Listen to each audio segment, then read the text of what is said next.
Tom, thank you very much. Good to see you. And hello, everybody. Good evening. It's nice to put impressive offensive statistics in the same sentence with the Mariner Ball Club. That's what we're going to do right here, because things have gone really well here over the last 8 games, a 5-3 record.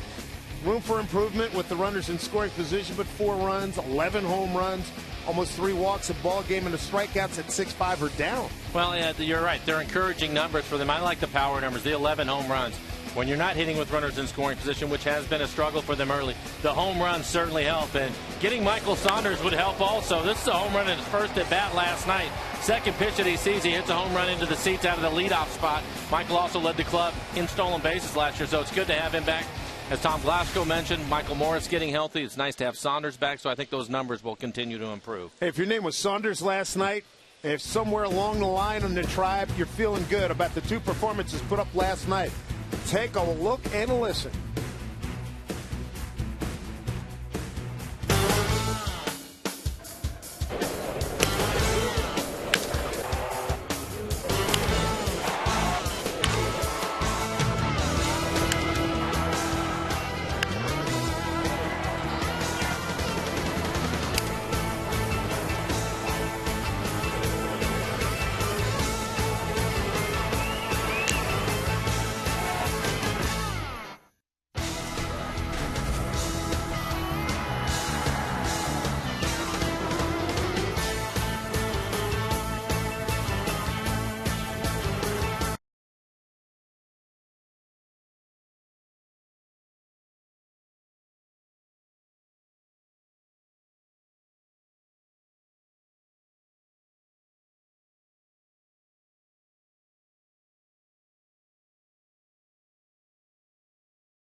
Seattle Mariners baseball on Root Sports is brought to you by Ford. We are local.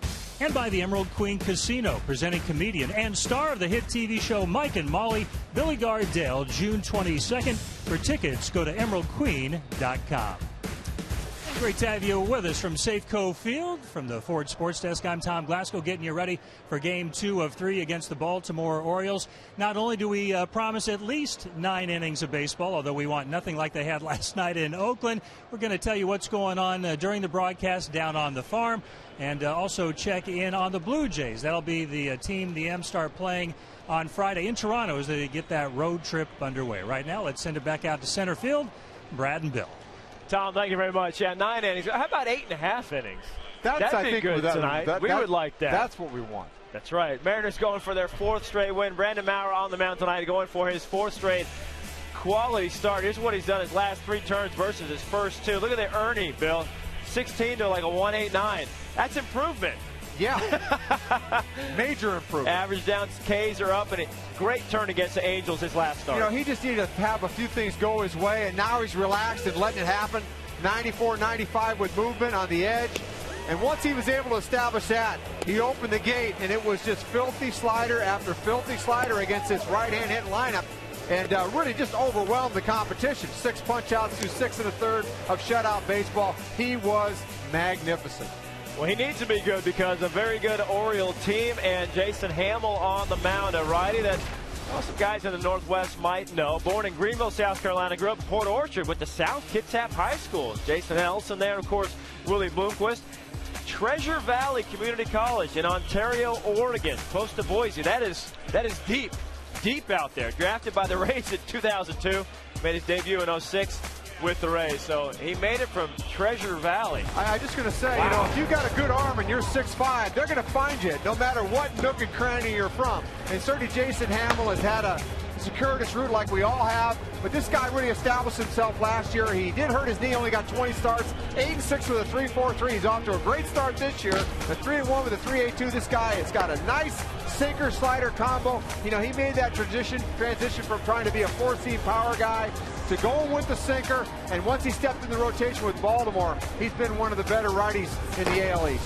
You said good on the road as well, so it's Maurer, it's Hamill. It's Game 2 of the 3-game set. Mariners trying to win their 2nd consecutive series. That would be good. And how about this, Bill? Post-game, little fireside chat. Can't we just move over there? Let's do that. We'll kick these people out. All right, first pitch next. Orioles and Mariners coming up on Root Sports.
Had multiple options to get here to Safeco Field. You could have taken westbound on I-90.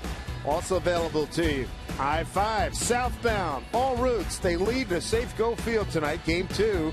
3-game series of the Baltimore Orioles are in town. They are swinging the bats quite well. And the Mariners are playing some good baseball as well. Welcome to Mariner Baseball, everybody. Orioles in the M's from Safeco Field. Let's take a look at the Oriole lineup that will face Brandon Maurer. For manager Buck Showalter, Nate McLeod hitting .351. Did not play last night. Back in the lineup today. Then it's Machado, Markakis, Adam Jones, the cleanup hitter. Chris Davis, .352 average, leading the league in home runs and RBIs. Also, he will hit 5th. Then it's Wieters, Hardy, Flaherty, and Dickerson rounding out the 9 for the Orioles. Maurer this year, this will be his 6th start, 2-3 record, 5.61 ERA. Don't let that fool you. He's been really good in his last 3 outings, a 1.89 ERA for Maurer, so the young man is settling in. First pitch to Nate McLeod, misses off the plate, ball 1. Greg Gibson's got balls and strikes. Hunter Wendelstedt at first, Mike Estabrook at second, and Alan Porter at third. 2-0 to McLeod, been with Pittsburgh and Atlanta. Brandon Maurer, boy, you can see the confidence. His last couple 3 starts. He's back with his first strike of the night. Joe Saunders got to feel really good. Picked up a complete game last night. And this one's hit a ton. Deep right field. Nate McLeod has left the yard. McLeod, his 2nd home run of the season, RBI number 8. I was talking to Nate before the game. Said, you've never seen Maurer. I said, what's your approach? You're going to go up there hacking, you go up there looking. He says, I'll figure it out as I walk up to the plate. Well, they figured it out all right. Gets a fastball, 91 miles an hour, belt high in the middle of the plate. His 2nd home run of the year. The Orioles 3rd in the league in home runs. 11th career leadoff homer for Nate McLeod. 20-year-old Manny Machado rips one down the line. That's a fair ball into the corner. Digging it out is Jason Bay. So early trouble for Maurer. For Machado, his 10th double of the season. It's a ball club in Baltimore that is 4th in batting average and 4th in hits, 2nd in runs scored. Let's take a look at the defense for the Mariners tonight, brought to you by T-Mobile. Jason Bay getting the start in left field. He's been a hot hitter. Michael Saunders back from the DL. Hit a home run last night. Michael Morris is in right. Seager is at 3rd. Ryan and Ackley playing up the middle. Justin Smoke, the first baseman, and Kelly Shopik will do the catching tonight.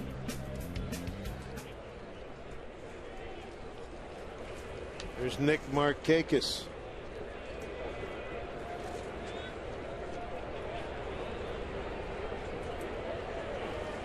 Maurer walking into a hornet's nest. First 2 hitters, and you look at McLeod, Machado, Markakis, Jones, and Davis over the last 5 games have combined for a .358 batting average, 5 home runs, 22 runs scored, and 22 ribbies. Well, it's the first 5 that are definitely doing the damage. Markakis a part of that. It's a little bit easier as you work your way down. Wieters off to a slow start, although he did homer last night. Hardy 192, Flaherty 115, Dickerson at 125. So things will get a little bit easier for him, but he's really going to have to bear down here early. A lot of fastballs right away. Might have to put a wrinkle in it. A little breaking ball up there just to give him something else to think about as Adam Jones waits on deck. Shopik and Maurer trying to get on the same page. That double by Machado, his 10th, ties him with Adam Jones for the team lead. Folks, still streaming into the pen. Fashionably late. Orioles lead 1-0 after just 2 hitters.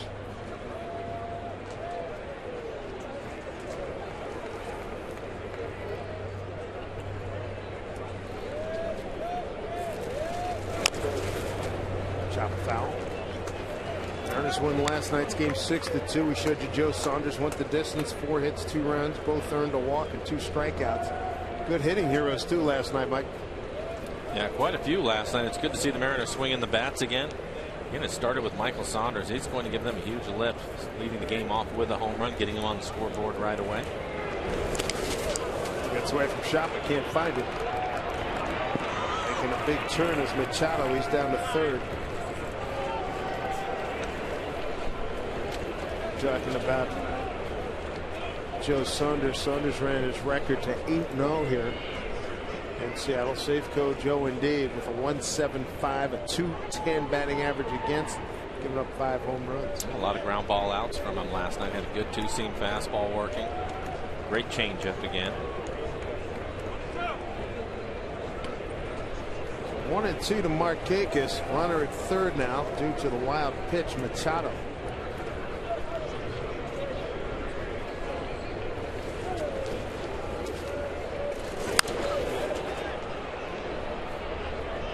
And with nobody out, Mariners play their infield back, trying to stay away from a big inning if they can. So they'll give up another run if Markakis can put it in play. Machado runs well at third.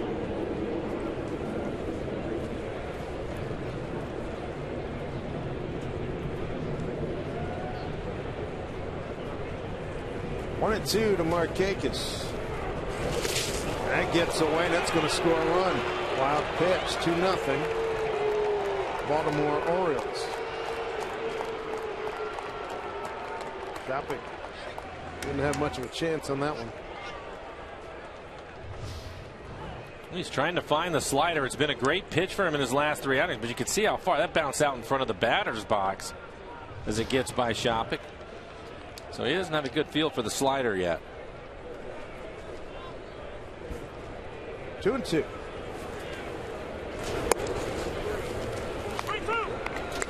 That has run now. The count has run to full. 3-2 with Adam Jones on deck.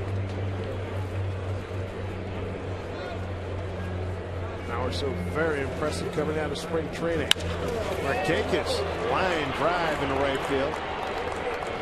Michael Morse will get it back in. First 3 men have reached, 2 have scored.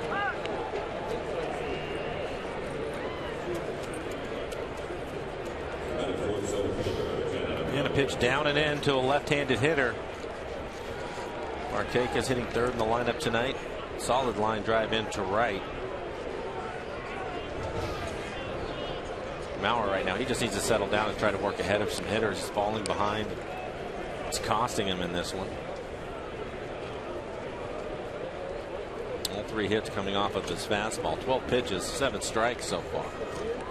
Faces Adam Jones now, who's 6th in batting in the American League, 3rd in runs, tied for 2nd in doubles, and tied with Davis, a .392 batting average against right-hand pitchers.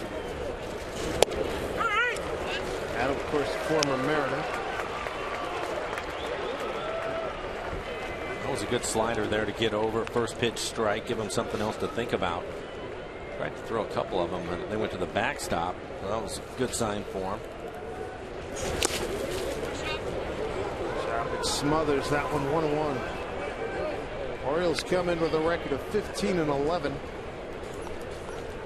They're in 3rd place, 3.5 behind Boston starting today. Boston, bottom of the 8th at Toronto, is losing 9-7. And the Yankees top of the 9th. Yankee Stadium lead Houston 7-2. And a 1-1 count. Inside, says Greg Gibson, 2-1. It's a little bit what we saw from Mauer in his first 2 outings. Dave is having a tough time getting his fastball on the corners, is missing with it, and then when he throws it for a strike, it's in the middle of the plate.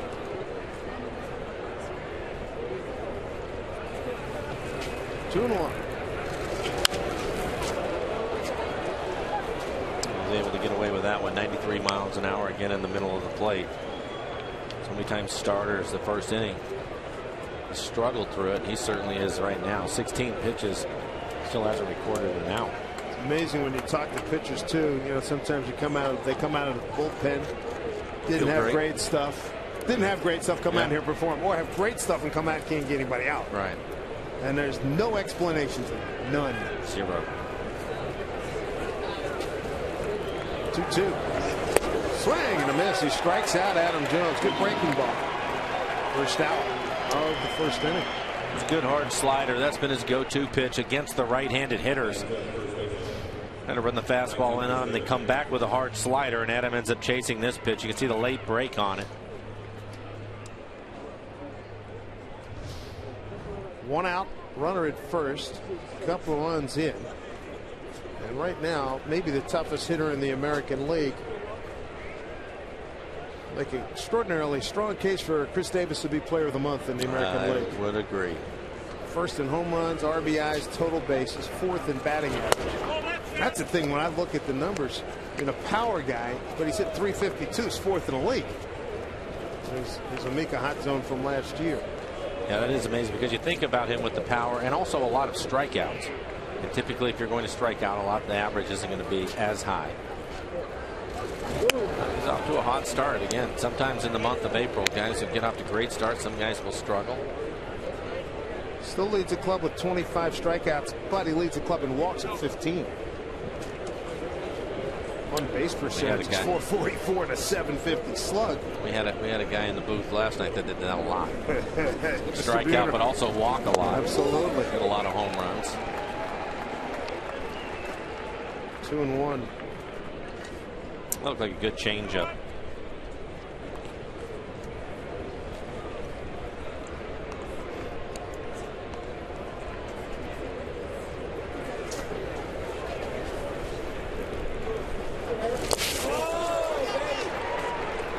Strike two.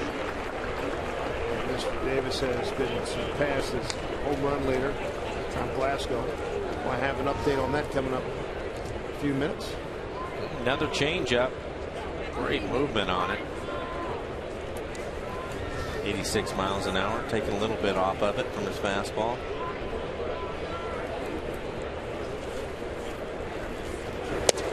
Outside, ball three. Asked Adam Jones about Chris Davis. I said, what's the deal with him? He says he's comfortable. He's able to take a deep breath. He goes 0 for 4. He knows he's going to be in there. Same case Michael Morse told us when he was in Washington a couple of years ago, and this year with the Mariners. You've been there. When you know you're going to be in there, it makes all the difference in the world. Consistent playing time. Payoff here to Davis. Keeps you from pressing more than anything. Yep. Wake up in the morning, you're not flipping out. You know the anxiety. Yeah, more driving into the ballpark thinking I have to get 2 hits today or I won't be in there tomorrow. Right. It's a tough way to go about your business.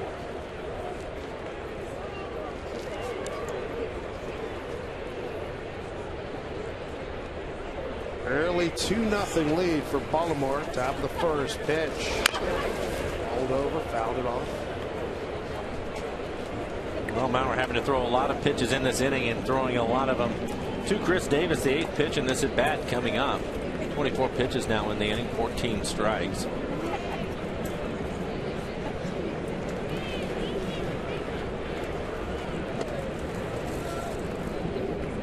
Pitch number 8 coming up. And they lost. Forced a walk. Runners at first and second, 1 out. And that will bring out Carl Willis. Try to get him on track. Wieters, next hitter, hit a home run last night off of Joe Saunders. He was hitting right-handed, switch hitting catcher. Turn around, hit left-handed tonight. Well, they have scrambled at Blake Bevan to get him up early here in the first inning.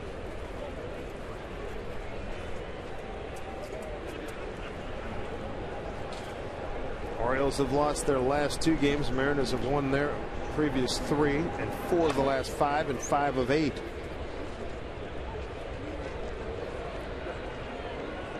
.25 pitches here in the first. Just 1 out. Mauer's first time facing the Baltimore Orioles. He's got catcher Matt Wieters, a switch hitter, hitting .214 with 4 homers and 13 runs batted in. Well, the good news is he doesn't run well, so if Maurer can get him to hit the ball on the ground, get a double play, yeah, you're down 2-0, but at least you're through the first and hopefully settle down after that.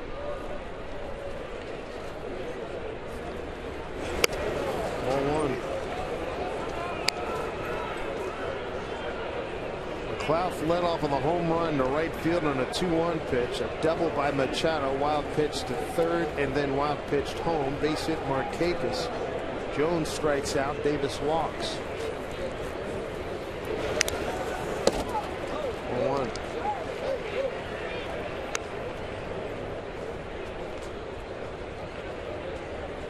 right now. It looks like his best pitch is his changeup.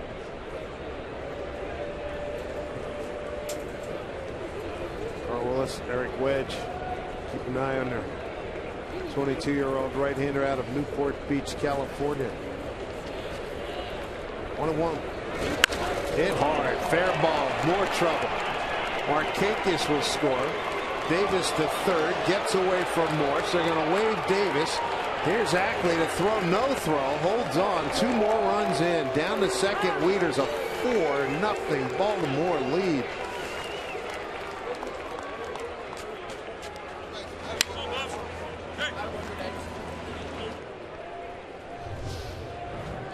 This is a hanging slider, leaves it in the middle of the plate, 88 miles an hour. And it gets ripped down into the corner. You look at our McDonald's Supermo as he goes down the first base line, well inside the bag. So once he gets down the line, took a weird bounce on Michael Morse. That said, he was anticipating the first one, and then it took a double bounce. Boy, that's a tough way to go. Right.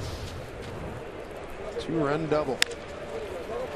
Hard bounce there. Seager handles, throws out J.J. Hardy as he holds the runner at second base, 2 down.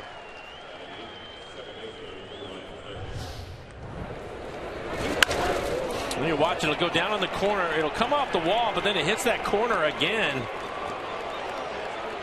Michael overruns it a little bit. 2 more runs will come in. Very productive first inning for Baltimore. Ryan Flaherty, the second baseman, is the 8th man to the plate here.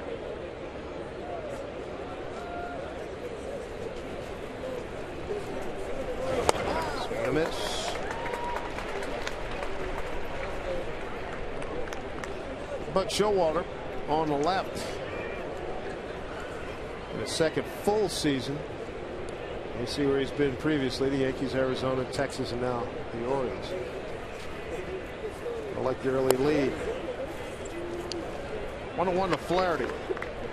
I think the big key to success from Brandon Maurer has been his fastball command, and he is just having a tough time throwing it anywhere near the plate. It's causing him problems.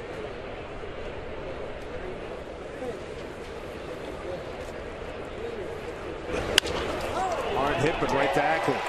8 men to the plate. Baltimore scores 4th time. Hill to climb for the Mariners. We're just underway here at Safeco Field. Mariners coming to bat.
He works harder for you. And how about Michael Saunders yesterday, coming back off the DL, homered in his first at bat. Talk about feeling good. Good start for Michael. Good to have him back in the lineup. We mentioned can do a lot of things for this club. Take a look at the order tonight. Leading off, it will be Michael Saunders. Then it's Kyle Seager. For Seager, 10 doubles in April. Tied for 3rd in team history with the 10 doubles. Then it's Morales, Morris, Bay, Smoke, Ackley, Shopik, and Ryan to round out the 9. Sixth start of the year for Hamill. 3.82 ERA. He's pitched well, 30 2/3, 16 strikeouts. He has walked 10 batters. Opponent's average is 227. Has a heavy sinker, 6'6", throwing downhill, trying to sink the ball. Good slider, occasional changeup. First pitch to Michael Saunders in there for strike one. Sondo 281. He's 9 for 32. A couple homers. 7 runs batted in, a double and a triple. Bounces one down to Flaherty. Goes to Davis, the first baseman, 1 out. T-Mobile defense for the Baltimore Orioles. In the outfield, Nate McLeod with a home run already in this game in left. Adam Jones is in center field. Chris Dickerson, the right fielder. On the infield, Machado at third. Hardy and Flaherty playing up the middle. Chris Davis, the first baseman, and Matt Wieters doing the catching again tonight for the Orioles.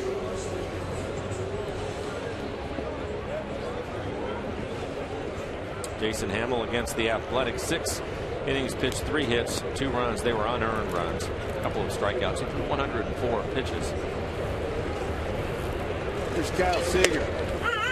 Strike one. Seager last evening checked in with his first triple of the season. He's 2 for 4 with a run batted in. Got his batting average up to 297.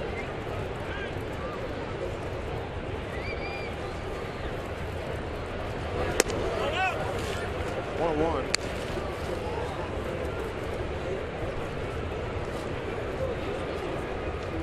Seager, offensive leader in multiple categories for the Mariners, including RBIs. Breaking ball misses. Hamill was a 10th round pick in the 02 draft by the Rays out of Treasure Valley Community College down in Oregon. Graduate of South Kitsap High School. Hit hard. Davis takes care of it. 2 outs. Quick 2 outs. More on Hamill. Born in Greenville, South Carolina. Same state that produced Matt Wieters and Justin Smoke. Grew up in Port Orchard. Told you about his high school, college, drafted by the Rays and made his big league debut in 06. He's pitched well in his starts this year. Gone at least 6 in every start. He's got into the 7th inning once. That was in the loss against Minnesota. Second time out April 7th. Already a couple of ground ball outs for him. He's going to try to keep the ball in the ground as much as he can. One of the ways that he gets himself out of some trouble. Double play ball. Did not go, says Alan Porter. You know, Alan Porter's feeling pretty good about not being behind the plate and having to throw a ball back to a pitcher tonight. Yeah, he made a few of the lowlights last night, didn't he? He sure did.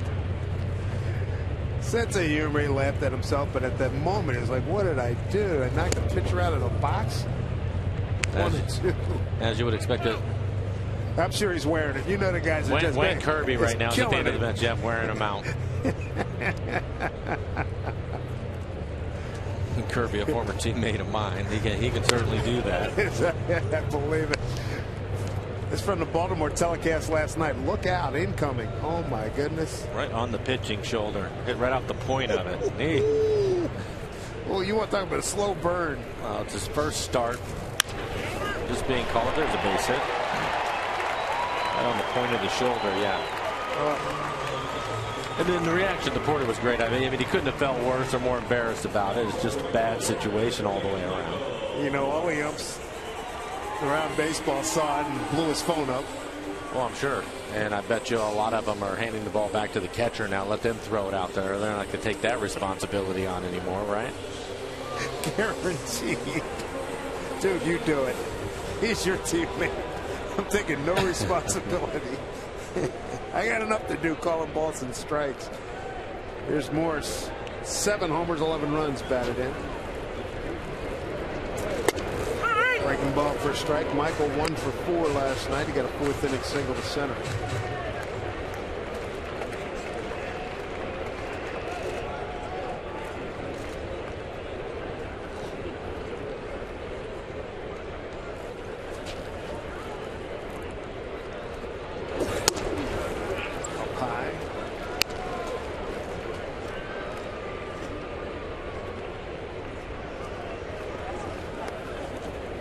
Michael's finger getting better. His broken little pinky on the right hand getting better every day. Certainly getting more used to it. Hit the ball hard the last few games. Pitch and outside corner, 1-2.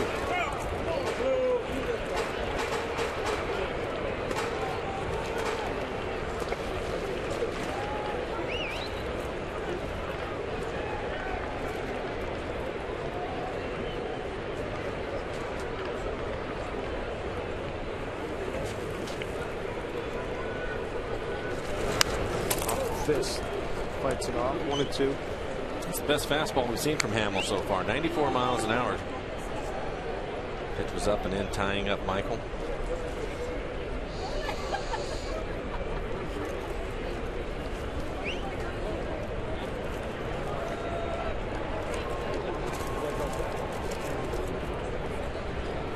Two outs, one on. Morales not much of a lead. Hardy backhand. Throws over. Nice split. Davis safe. Didn't come up with it. Yeah. Dropped it. That should be a base hit. Hardy did a heck of a job to get to him. Throw it. Davis, nice effort. And Morris busted down the line. Good play all around. Now, deep in the hole. I thought Hardy might try to go to second, but he plants quickly, throws it in the dirt, and Chris Davis just wasn't able to hang on to it. There's an opportunity here for the Mariners with 2 out, 2 on, down 4-0 here in the first. Here's Jason Bay. He has been a hot hitter, and that's the reason why Eric Wedge decided to move him up in the lineup, hitting 5th tonight. He's raised his average up to 269, a couple of home runs and 6 RBIs. You can see 3 for 4 last night with an RBI and a double. Single, double. Down low. And an infield hit, 3 for 4 with a run scored and an RBI. Good stuff. He's 4 for 12. Runners in scoring position.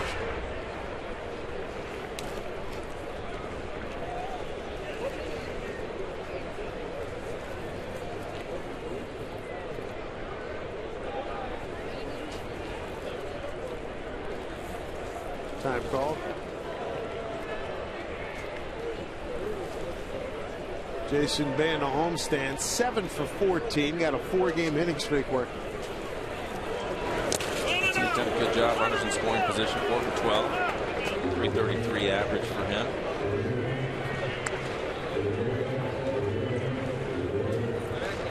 Sunday against the Angels and Jason Vargas, game tying home run.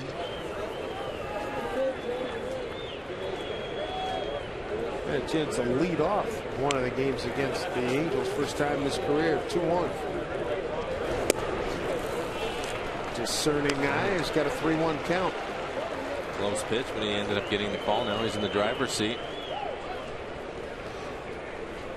20 pitches now. So both starting pitchers having to work hard in the first inning. 3-1 pitch to Bay, 2 on. And a strike. Full count. You'll have Morse at first, Morales at second. They will be on the move. Justin Smoke hoping to get a chance to swing the bat this inning.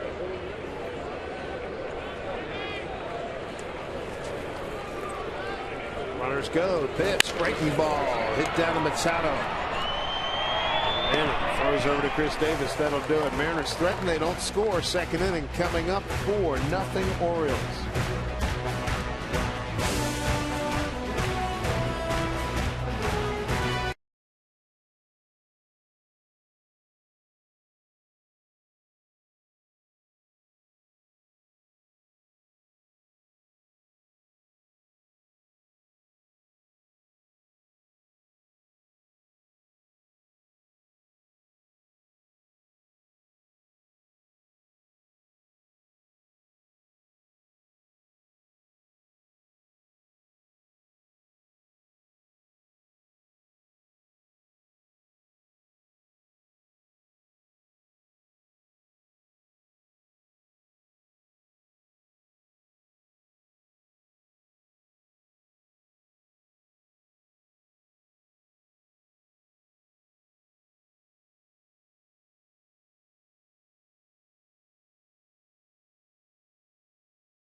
Second inning coming up. Orioles here in Game 2 of this series, lead at 4-0. And a reminder that the best deal in baseball, it's back on select Wednesdays this season. Each member of the family can pick up a ticket, a hot dog, and a Pepsi for as low as $15. It's all part of Safeco Insurance Grand Slam Family Package night at the ballpark.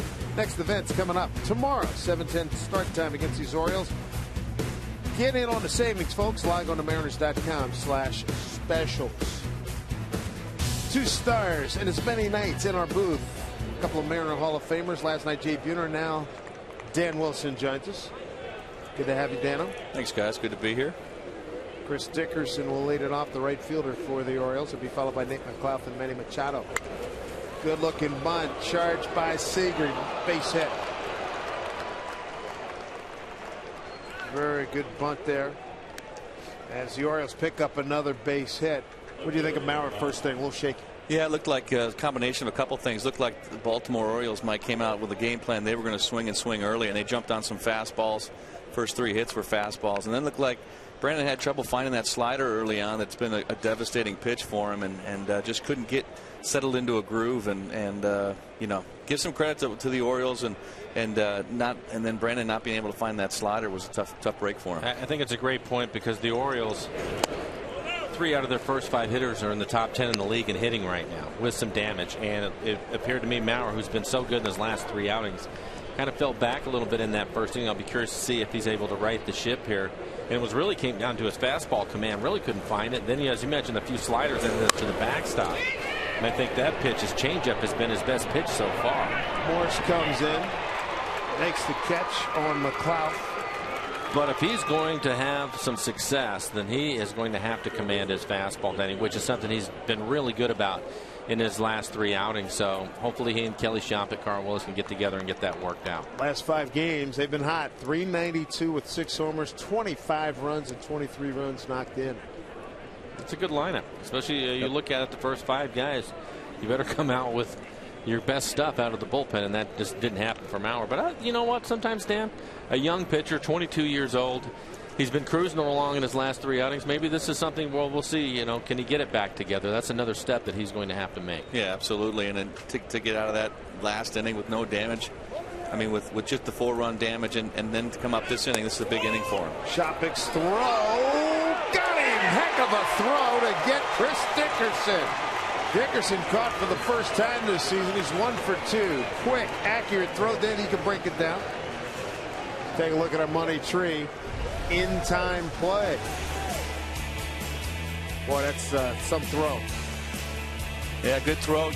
Shoppik gets rid of it quickly. Credit Dustin Ackley down on the other end, too. A nice short hop pick. And then puts the tag on him, and they do get him. Sometimes when you see that tag up around the hip area, sometimes the hand's in at the base already, but Dustin Ackley getting it on the hip quickly and getting the out. Manny Machado, 2 outs, 1-1 pitch. Manny with a double down the left field line. First time up, scored on a couple of wild pitches. It's to me watching Kelly here in the first month of the season behind the plate. He has a strong arm, but I've been more impressed, Danny, with how quickly he gets rid of the ball. It seems that that's more the priority for him than trying to put a little extra on the throw. He's just trying to get it down there as quickly as he can. Yeah, good release right there. And you got to credit Carl Willis and the pitching staff too, especially Brendan Marley, giving him time to get rid of it. You can see he gets into position, and you're right, he gets rid of it, Mike. Sometimes you'll see a catcher take a little extra time to get that weight on that back foot so they can drive that throw, but he gets rid of it quick. Saunders takes care of that lazy fly ball off the bat of Manny Machado. Good inning for Mauer and the Mariners. Kelly Shoppik playing a big role as well. 4-0 Orioles.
put 4 on the board in the first inning. It took 17 minutes, 32 pitches from Brendan Maurer. Let's see if they can put some pressure now on Jason Hamill.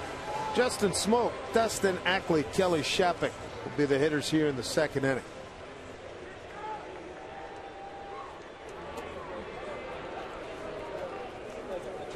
Smoke 3 for 15 on this homestand, and he drives one deep right field. Going back, Markakis, one hop off the fence. And in with a stand-up leadoff double, Justin Smoke. His 4th double of the season. Great start here for the Mariners. Doubles and back-to-back nights for Justin Smoke, and I like the fact that he's just getting more aggressive. First pitch fastball, up out over the plate, hits it hard into the gap. So he's starting to collect some hits, batting average slowly going up, and he's starting to drive the ball. So doubles and back-to-back nights, and a good start for the Mariners here in the second inning. That's a good sight, man. 18 hits now in his last 27 games started. Dustin Ackley coming around as well. And a 9-game hitting streak. Shows bunt. Takes the ball. 9-game hitting streak, 13 for his last 32. Danny, I don't know how much you've been able to watch lately, but he's done a really good job of using the entire field. I think earlier on in the season when you were working with us, he was having a tough time on that pitch right there, the one that was on the outer half. But he's done a good job covering it lately. Yeah, and that makes all the difference, too, when you can wait and just dump that ball, take what you get, dump that ball the other way for your hit.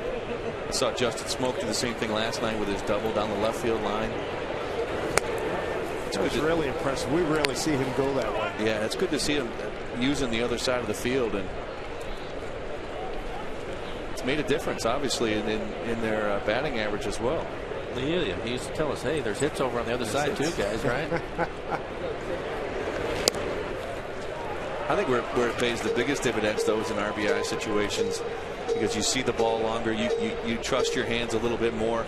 You know they're going to come at you with a breaking ball at some point in an RBI situation, and it helps tremendously. Dave Hansen does such a great job, you know, talking about these guys and talking about hitting the ball the other way. Not deep enough as McLeod goes back. Smoke bluffs. Wow, what an airmail job by McLeod, backed up by Hammer, the catcher and the third baseman. It had Jones, hands on his hip, looking at McLeod. What are you doing? Not laughing at him.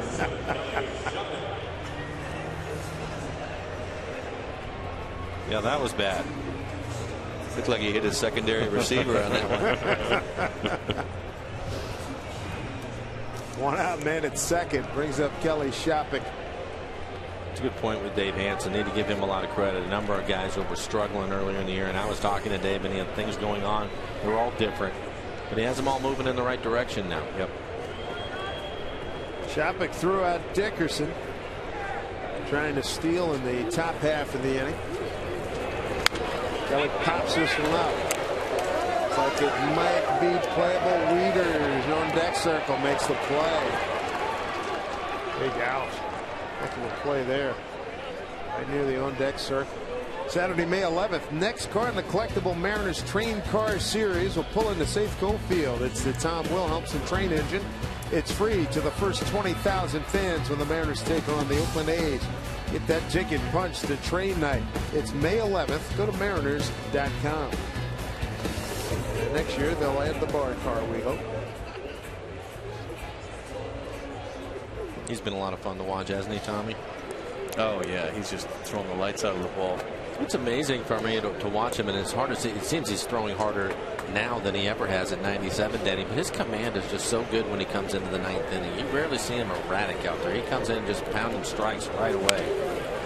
Ryan fouls one back. Is that something for him that he just can control his emotions, but more importantly, his mechanics are so good? Or? Yeah, I mean, you know, it's probably a combination of both. But you know, having this role again this year, he's much more seasoned at it. He's got to feel more comfortable out there, and I tell you what, as a player, I know as a catcher, and I know as an infielder too, for you too, a guy when you know he's got command out there, and he's not going to walk 2 or 3 guys, make that ninth inning really stress-filled. That's nice. It's nice to know he's going to go right after the guy, and you're going to be ready. He's going to be ready, and that's a good combination, I think. He's the leader out there too. I get a kick out of watching them, watching the bullpen guys proceed out to their home out there, and he's tradition started by many, but I know John Wetland had it going on pretty good when he was here. He's the lead duck. He's the lead guy. Yep. He's the guy that everybody follows. Ryan with a modest 3-game hitting streak. Do some pretty wacky stuff out there in that bullpen. A lot of free time, Dan. Oh, yeah. 2-1. They did go, said Greg Gibson. Yeah. Here the guys. That's Jen Mueller there, Got waiting to certain do her tradition. job, but fist bumps all around to the guys out in the pen. Gotta wait, Jen. Certain rituals. Hey, if it works once, do it again. Got to be adhered to. 2 outs with Smoke at second. 2-2, 2 outs to Ryan. What you don't know is Jen, if she has tomorrow off, but they pitch well tonight, they'll make sure she's standing there. Yeah, that's right. Right you are. And probably trying to hit that same time on the clock too, right? So you're saying baseball players are superstitious, huh? I don't know about that. 3-2 to Ryan. Walked him. There we go. So first and second. Mariners hit first and second. The first couldn't score. Now top of the order, Michael Saunders. 35 pitches for Hamill. Working here in the second inning. So both pitchers having to throw a lot of pitches early. Well, the Earl of Baltimore used to like the 3-run jack. This wouldn't be a bad spot right here for Mr. Saunders. No. Instant offense. Beautiful thing, isn't it? Oh. Earl passed away recently. A great Hall of Fame manager. It was funny. I was talking to Jim Palmer in the hallway, and we were talking about a bunch of different things with hitting and today's game and all that. And he was talking about Weaver, and he said that the thing that used to irritate him the most was guys hitting the double play balls. They'd come in and said, couldn't you pop it up, strike out? There's Jim. On the left with Gary Thorne. Strike out. Don't get 2 outs with 1 swing. I'd rather see you falling down swinging hard at it.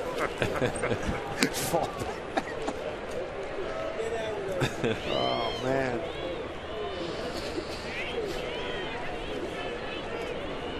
When you talk to Jim and you read some of the stories and talk to the old timers, man, they must have been at each other's throats all the time. Fly ball, that's going to get out of play. I mean, no, it's not like Palmer was some stumble bum. I mean, he's one of the greatest pitchers ever. Right. And they were like, ah! Seemed like that was kind of Weaver's deal, though. Yeah, everything had to be contentious. Well, yeah. I think so, yeah. And it was kind of that way with, I think, in the old school managers anyway. That's kind of the way Billy they Martin ran it. was that way. Yeah. They don't like anybody. No, they weren't your friend.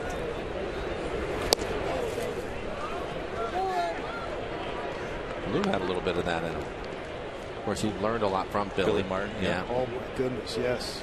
Especially his distaste for pitchers. Yes. And catchers in their first year at the big league level, Dan. And second, and third, and fourth, and so on. Saunders swings and misses, and the Mariners, second inning in a row, they strand 2 at first and second. 4-0 O's.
Nothing Orioles. They got 4 in the first. A Nate McLouth leadoff homer. Manny Machado scored on a couple of wild pitches and a 2-run double by Matt Wieters. Beautiful night here as Brendan Maurer throws to Nick Markakis, strike 1. Nick DHing tonight. He singled to right and scored the first inning.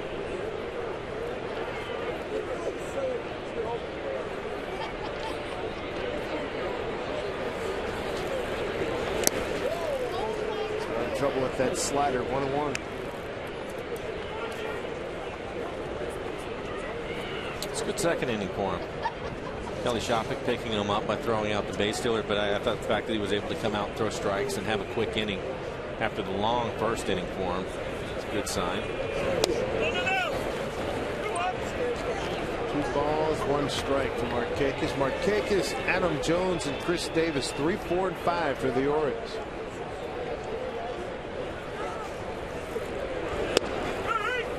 Strike 2-2.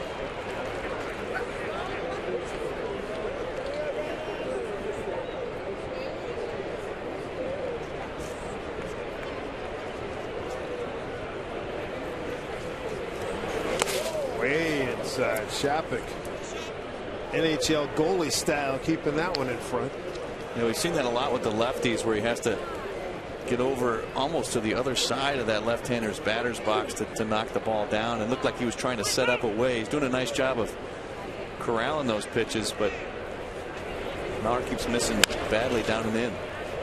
Going back line, he's got it. 1 out. Time for a Century Link to what's next. Series finale. Wai-Yin Chen against Aaron Harang. Harang looking for his first Mariner win. And Chen has really pitched well. You can tell with that ERA at 2.5. Opponent's average is 2.11. Pitched well against the Mariners last year, from what I remember. He was good. He was really good. It was one of those, who is this guy? Like 7th, 8th inning. Here's Adam Jones. Mariners will see Baltimore again in Charm City, first weekend of August. 2, 3, and 4. Jones struck out on a 2-2 pitch.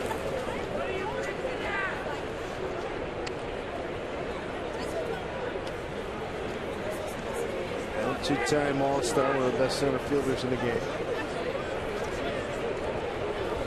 Coming off a big year, 32 homers, 82 runs batted in last year. 2-1. And you see a curveball there, Mike, and I think, you know, you kind of touched on it earlier, but it's a good test for Brendan Maurer. A lot of times you're going to have to compete at the big league level with not your best stuff, and right now his slider, which has been his best pitch, is just not there for him. You saw him go with the curveball, try to find a feel for that. Morris on the track makes the catch. Mike, that goes back to when we saw Iwakuma last week. Didn't have his great stuff and battled like crazy. Now he battled to get through 5 innings. He ended up striking out 11 batters in that inning, or in that game, and kept his club in the game. But I think the biggest difference there with Iwakuma is all the experience he's had in his years of Japan. You know, he won their Cy Young Award over there. This is a guy that's been around. Like about 22 years old. Yeah. He's just going to be inconsistent, especially I think this first half of the season. He can dominate at times, but he will have days where, like he is having right now, Dan, where he's just having a tough time locating his pitches. Yep.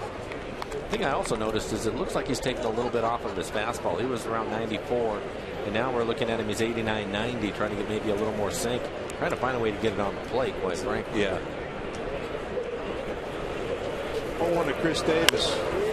Center field for Saunders. Another good inning from Maurer as he makes his way to the dugout. 1, 2, 3 goes to heart of the order for the Baltimore Orioles. Coming up, Kyle Seager, Kendrys Morales, and Michael Morse. Mariners looking for some runs.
Mariners baseball on Root Sports is being brought to you by BNSF Railway, the engine that connects us.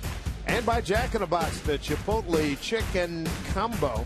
It's a club combo. It's back for a limited time at Jack in the Box. Try one today with fries and a drink for just $4.99 plus tax. Good look at Elliott Bay. Ship traffic out there. The ferries.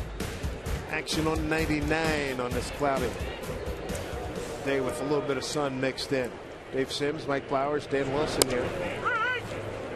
So look at Kyle Seager. Take strike one, leading off the home third. Kyle grounded out to Chris Davis, the first baseman, first time up. Mariners with 3 hits. They've left 4 men on. First and second, 2 out in the first inning, couldn't score.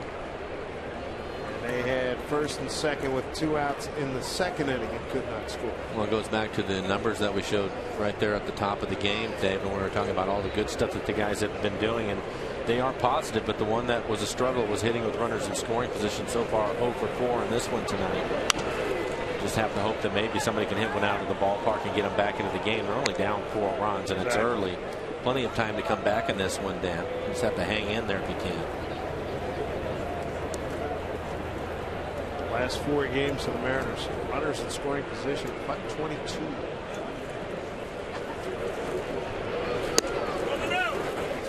One and 2 here. Kyle Seager.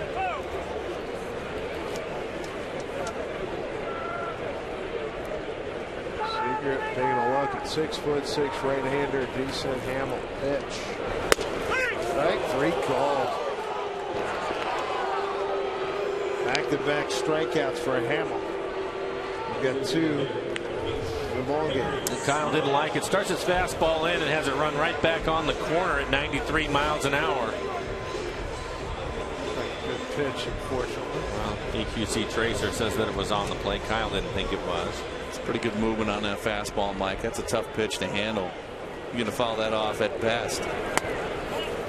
It's a pretty good pitch. He's got some good movement. It is, and I give him a lot of credit for throwing it, because it can be a dangerous pitch too. You let that run out over the plate a little bit, that's when you're going to get hurt. But anytime they can start a ball at you as a hitter and get it back on the dish somehow, all it takes is that split second where you just give up on it and it runs back and you're done. You have no chance. But not many pitchers have the courage to do that because they're worried about it leaking out on the plate and getting hurt. 3-0 here to Kendrys Morales with Michael Morse on deck. Morales with a base hit to right on a 2-2 pitch. Back in the first inning. And a 4-pitch walk. Second walk issued by Hamill. 1 out base runner for Michael Morse.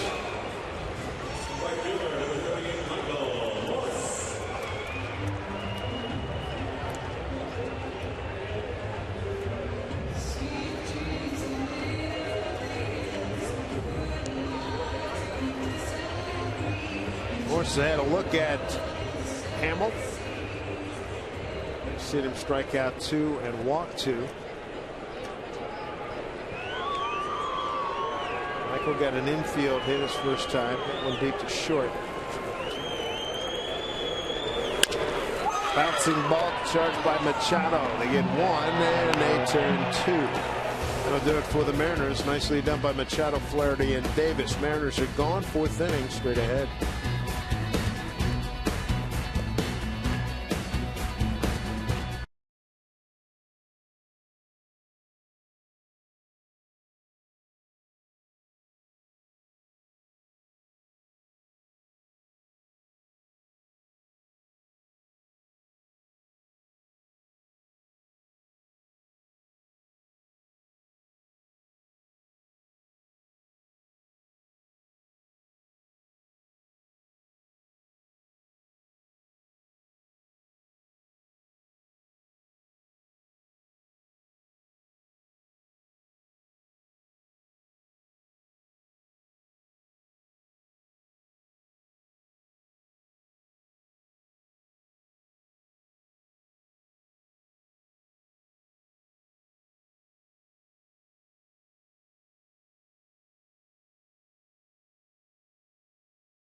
Question: how many World Series titles have the Baltimore Orioles won? They won in 83. They won in 70. They won in 66. And since then, it's 3. I'm going with 3. I'm in with you. Dan? I'm going to go. Rick Riz was talking about Baltimore winning 4 earlier, so I'm going to go with 4.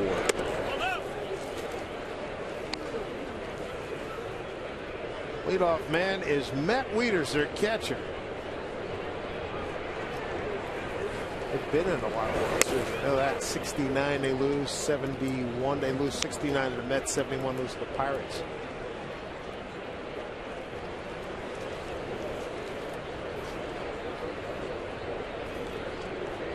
St. Louis. He says, Curtis, so it could be a trick question. I could be bringing the St. Louis Browns in, but I know the Browns were in the 44 World Series, didn't win. Cardinals beat.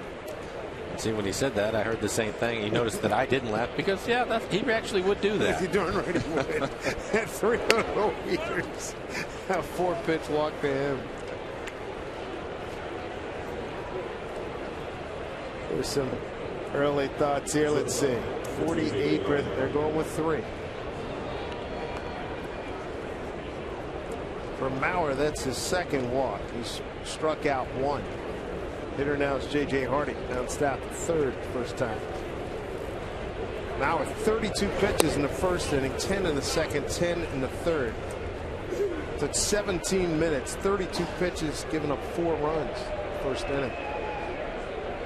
After the 4-pitch walk to Wieters, and now getting behind here on Hardy.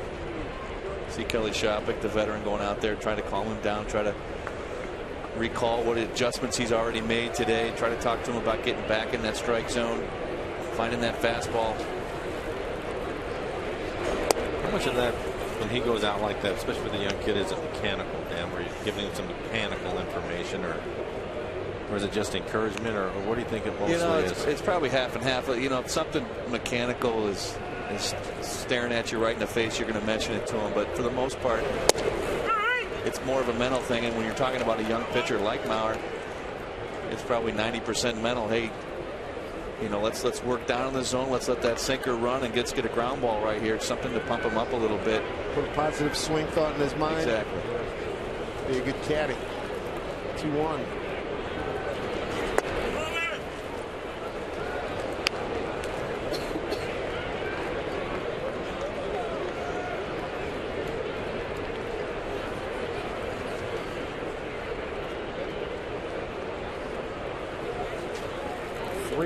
Pitch. Top foul. Texas put up 6 runs in the home 6 to take the lead, 10-6 over the White Sox. They now play bottom 8 in Texas. Not that game in Oakland last night. 19 innings. 6 hours, 32 minutes. Popped up. Seager's going to take a look. He might have room. And he does. Dan, did you catch all 19 in that one? No. Chris Iannetta did last night. Did he really? That's a tired dude right now. Wow. What was the most you? I mean, you put in a bunch of them like that, question. Right? Yeah, I don't know what the longest. I'm going to guess like 14 innings, maybe. So what was the next day and a half like? Yeah, it was restful. Yeah, I mean, you're sore. It's he wasn't hitting any long homers, I can tell you that. The legs were gone. Man, oh man! I mean, 19. Here's Ryan Flaherty. I get home, I see that game's on, so I pull it up on the computer. They put up on the message board, last train leaving the Coliseum is at midnight. And this was 11:25. There's hardly anybody there anyway, and they started booking, man. Glenn Kuiper and Ray Fosse. Quite thankful when was it Ross hit the Moss, walk-off? yeah. Moss hit the home run. The walk-off. Hit 2 home runs in that game, including the walk-off. They said a 19-inning walk-off home run last time. Mike Cameron. Yep, that's right. Camey did it right here. leave the yard with that one. That's a long time, 6.5 as a catcher. I mean, up, down. I mean, I got to believe you're done for 2 days, right? No, one day would be enough, but that's a lot of, trying to set guys up and trying to, you get to 19 innings. Mentally, you're fried. You're fried mentally, too. How do you try to set a guy up for the 7th at bat of the day? He's looking back at you, dude. You already tried that. Good thing I wasn't the catcher, because by the 16th I said, here comes a fastball down the middle. Do something, would you? Time to go home. What time did that game get over? About 12:30-ish. Brutal. Yeah, because I picked it up. It was 11:25. They played another hour after that.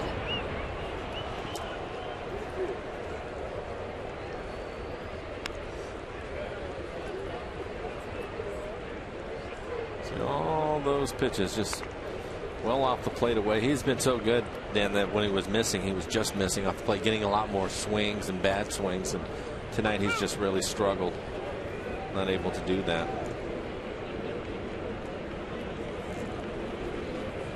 3-2 here to Flaherty. I think sometimes what happens too, Mike, especially after that first inning when those first 3 guys were up there swinging the bat, young guy like Maui begins to think now that all these major league hitters, you got to make the perfect pitch every pitch you throw, and so then you start to get a little bit too fine and you get behind in the count. You start missing off the plate a little bit. We've seen him kind of choke his slider a little bit tonight. You begin to think about every pitch having to be that perfect pitch, and I think that's what Kelly's been able to try to get him to settle down a little bit. And don't give these hitters too much credit. We get the front end. Retiring leaders. 3-6 for out number 2. Fielder's choice for Flair. 2 outs here in the top of the 4th. Right now, when you purchase $150 of authentic collection items at any Mariners team store, you're also going to get a free Felix Hernandez Perfect Game Mega Ticket commemorating the Mariner Aces historic outing. At nearly 3 feet tall, this is a great piece of memorabilia to hang at home. This gift with purchases available at all 5 team store locations while supplies last. Felix will be in action in Toronto. That's our next stop. He'll be pitching Friday night against the Blue Jays, who have struggled mightily out the gate with injuries and some poor play. Starting tonight, Toronto 9.5 games off the pace and last place in the American League East. Ari Dickey. I told me yesterday he's not at 100% either. Chris Saw something. What was it? A neck issue or something he was having? Toronto rallied to beat Boston tonight 9-7.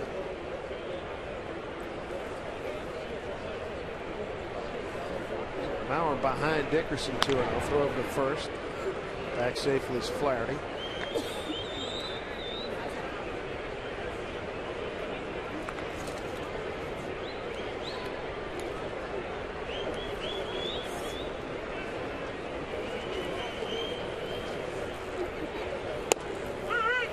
Pitch 2-1. With all the struggles that Mauer's had the night below, I think if he can get through the 5th or 6th inning, holding Baltimore right here, that's going to be actually a confidence builder more than not, because he didn't have his best stuff, but really seems to be working through it and still getting guys out despite it. 2-1. Well, I would agree with you. And I think probably 5 will be it, because he's a young pitcher, 22. It's a cool evening. He's had to throw a lot of pitches early in this game, Dan. 32 pitches in the first. He's at 73 now, working here in the 4th. So I wouldn't be surprised if Eric lets him try to work his way through 5 and then takes him out, even if he's in around that 90 pitch mark. Off speed pitch got the count to even 2-2 with 2 outs. That got off the end of the bat and it sliced away from Ryan. Coming on to Saunders. Gets it back in and going first to third is Ryan Flaherty. So base hit for Chris Dickerson. He's got a bunt, and now that base hit, he's 2 for 2. I just cued this off the end of the bat. Found some outfield grass. Actually was slicing away from Brendan Ryan.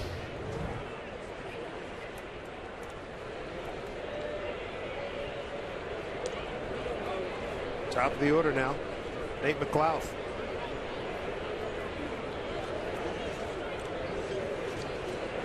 McLeod started with the Pirates, got to the Pirates big team in 05, played 41 games.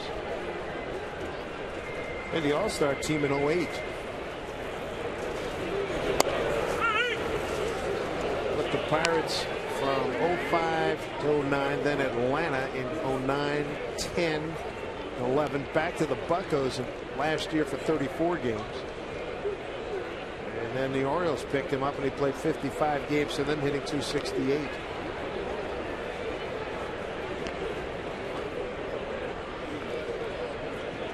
He's a big stolen base guy in the minor leagues. Even earlier in his career in Pittsburgh, he was 22 and 23, back safely again. As Blake Bevan up again.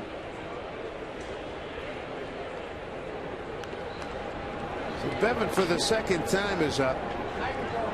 We got 2 outs, 2 on here, runners at the corners. 0-1 to McLeod.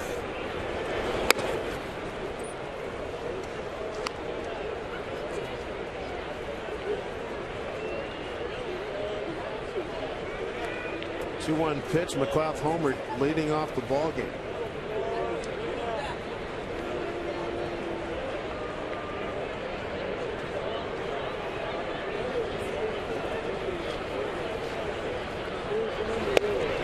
Breaking ball for strike 1 and 2.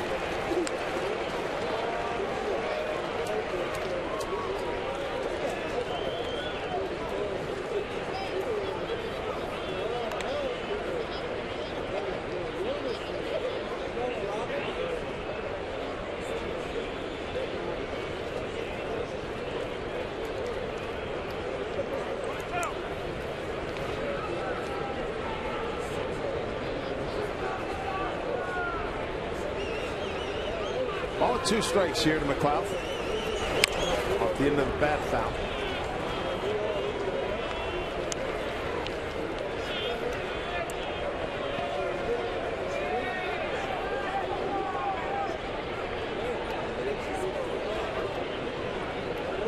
McLeod looking up into the lights, looking like he's trying to sort things out. I'm trying to figure out what the heck is going on here. He's taking some time between pitches here. Second time up, he flied to right. Popped it up. And he could not check himself. They go down Alan Porter, and he knew it. No protest from McLeod. And that'll do it. So Mauer gets out of it. Coming up for the Mariners as they trail 4-0. You'll see Jason Bay, Justin Smoke, and Dustin Ackley.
gets going as we get ready for the bottom of the fourth. Tom Glasgow with you from the Ford Sports Desk. Let's take a trip down on the farm where we check in with one Jabari Henry. He is tearing it up. Take a look. Hit safely in 7 of his last 8 games over that span. Hitting .481. He's really got it going. And guys, I think Jabari's looking to catch the next bus out of Clinton.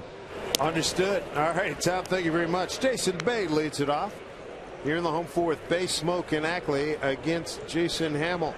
Hamill struck out 2, walked 2. Giving up 3 hits. Regular strike at 1-1. Bay grounded out the third his first time up.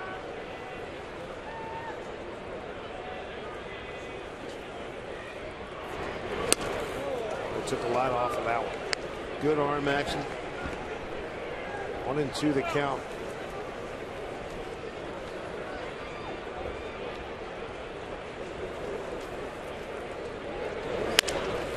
Down the third to Machado. Some arm. Nice footwork by Chris Davis. 1 down here in the fourth.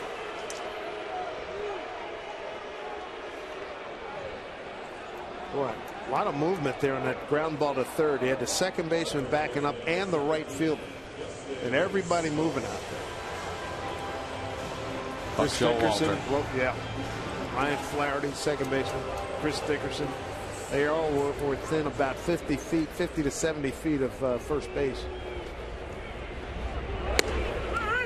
There's Smoke. He doubled to right center field his first time up. It was on the first pitch that he saw leading off the second.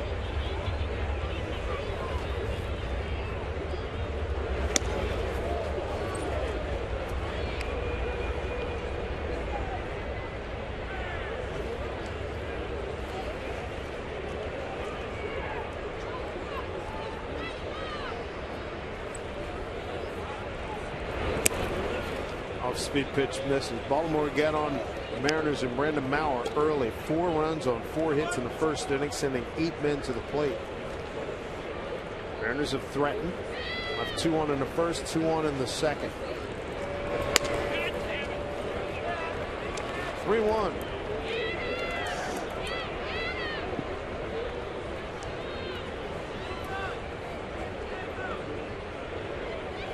Ackley awaits.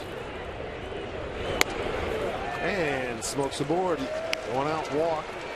Second walk issued by Hamilton. Right now, when you purchase $150 of authentic collection items in any Mariners team store, you're going to get a free Felix Hernandez perfect game mega ticket commemorating the Mariners' ace historic outing. It's nearly 3 feet tall. Great piece of memorabilia to hang at home, so go get one and purchase. It's available at all 5 team stores while supplies last. Ackley looks at strike 1. 13,629 on hand.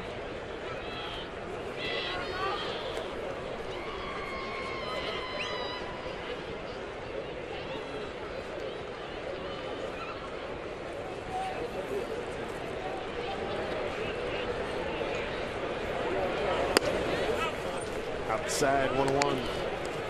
Danny, looking at Hamilton in this game, right now 61 pitches, 33 strikes, 28 balls, but he's throwing a lot of first pitch strikes. 16 batters, 13 strikes. I think that maybe would look to be a little more aggressive early in counts off him, because it looks like he's trying to really throw that sinker hard off the outside corner once he's able to steal a strike.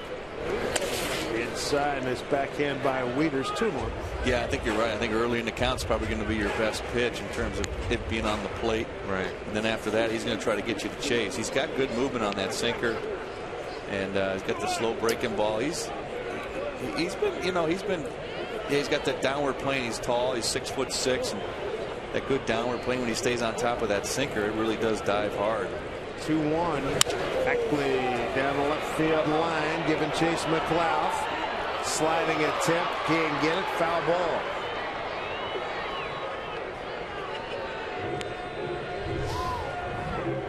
Take a look at it. Not much room in foul ground along that wall. Just couldn't quite get there.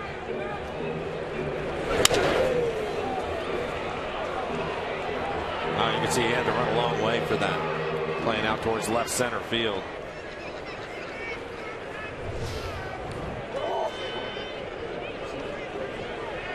Smoke at first, 2-2 here to Ackley.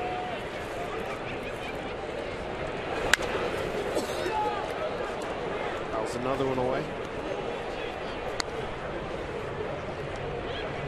Blaze and the Angels are back at it. 2-1 Oakland, top of the fifth. Both teams have made an error. Angels have one error. Oakland has two. Can't say that's a shock after the 19-inning, 6.5-hour ball game last night. 2-2. Second baseman Flaherty going for the tag and a throw. Throws it away. So Smoke is out.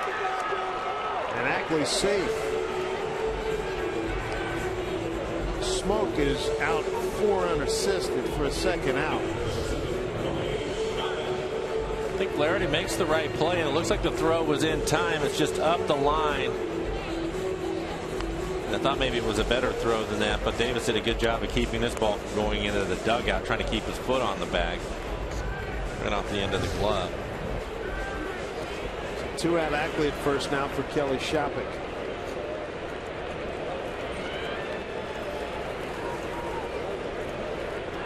Choice for Ackley. 0 for 2.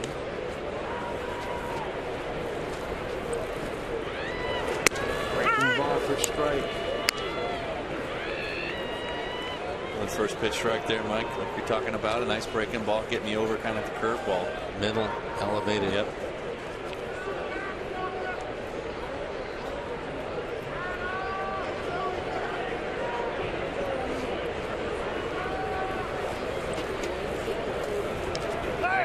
Dive just gets back in.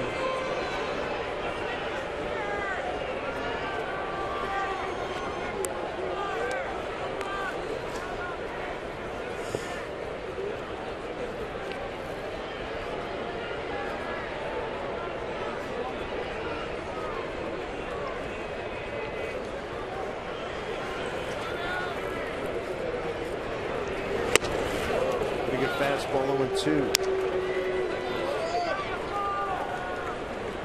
Few fastballs that he's elevated. It was 93 miles an hour. Good velocity on it. A four-seamer that time, I think, as opposed to the good sinker or the two-seamer he's been thrown.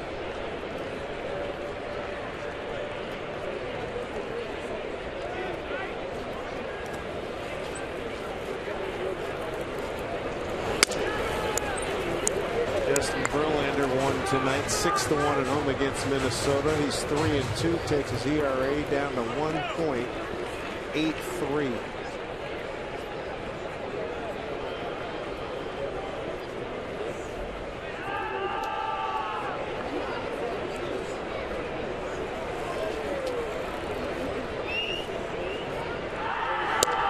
Outside, Ackley has not attempted a stolen base this year. Mariners as a team have 13 steals. They're led by Michael Saunders with 3. He's 3 for 3.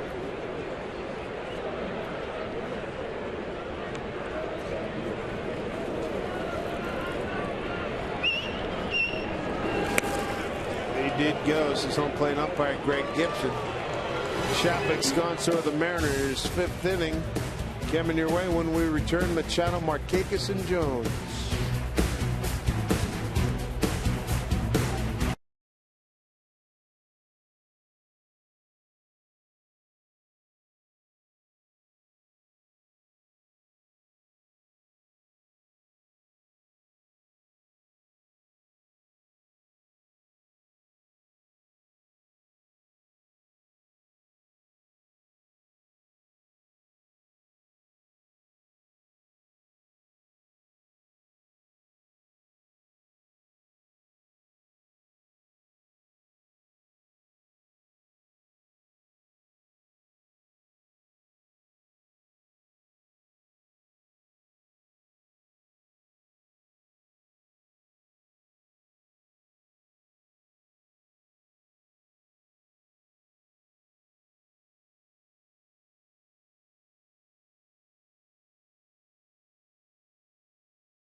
Baseball and Root Sports is being brought to you by CenturyLink, your link to what's next. By Sterling Bank, nobody works harder for you. Equal housing lender, member FDIC. So we look at downtown Seattle as our time-lapse specialty. Love this camera. Here at the ballpark.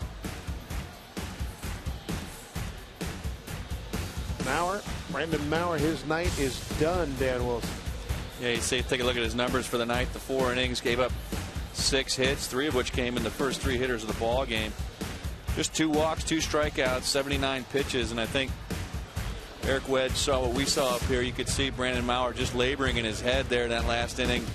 Decided to get him out of there after the 79 pitches, and you know, hard to say he settled down after the first inning. He didn't allow any more runs, but never could just find that groove or that feel for his fastball or his slider. As you take a look at the numbers for Bevan, this will be his 7th appearance. The 0-1 record, an ERA at 7.85. He's given up 5 home runs. Opponents hitting .312 off of Blake Bevan. He's lost his spot in the rotation. He's the long man now. He's got Manny Machado leading off, Nick Markakis and Adam Jones. 2, 3, and 4 here for the Orioles. 4 first-inning runs for Baltimore. Maurer held him to 2 hits the next 3 innings. Strike 1. Mariners have been held hitless the last 2 innings by Jason Hamill. They've left 5 men on thus far.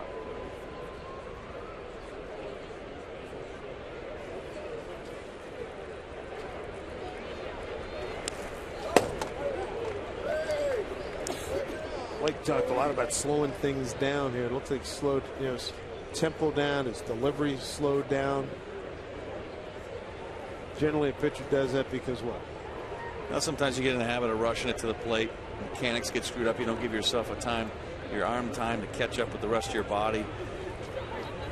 Blake doing a nice job of finding that balance point before he goes to the plate. And sometimes it's just a reminder to slow yourself down, and that's what Carl Willis has been working with him in the bullpen. Ball and 2 strikes here to Manny Machado. Manny with a double and a fly to center.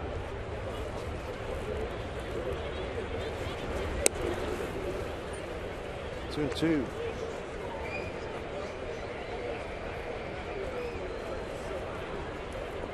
A lot of runs being scored around baseball today. San Diego 13-7 on top of the Cubs.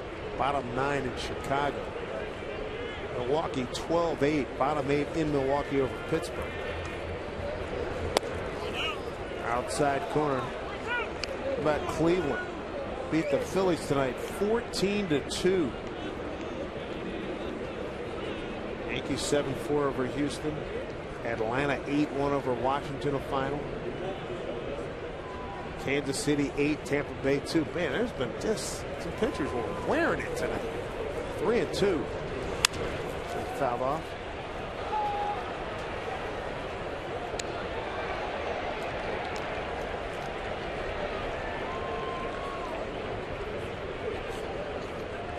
Tonight notwithstanding, what do you think of the Mariners' first month? I think obviously they're a little disappointed how they played. You know, you look at the Houston Ball Club in that series. Both those series were tough for them. But I think obviously Seager a nice hop. 1 out. The series against the Angels, getting that series win. I think you really start to feel them turning the corner a little bit here at the end of April. So, you know, I think it was all in all is a good month. I think the better months are ahead for the Mariners, and they're going to continue to work on that hitting with runners in scoring position. I think the pitching staff has been very solid. I think the bright spots, talking about on the radio side earlier, is obviously Felix does what he does and does it so consistently. But Iwakuma's been a big surprise for the Mariners, and what a pleasant surprise he's been. Bullpen's done a really good job. Here's Markakis. Nick DHing tonight, 1 for 2. First inning single and a run scored. He popped out to short a second time up.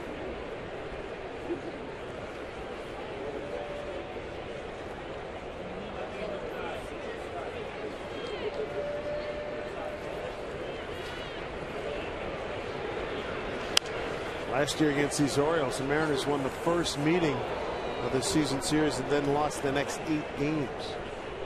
1-8 against these guys, 1-8 against the Chicago White Sox.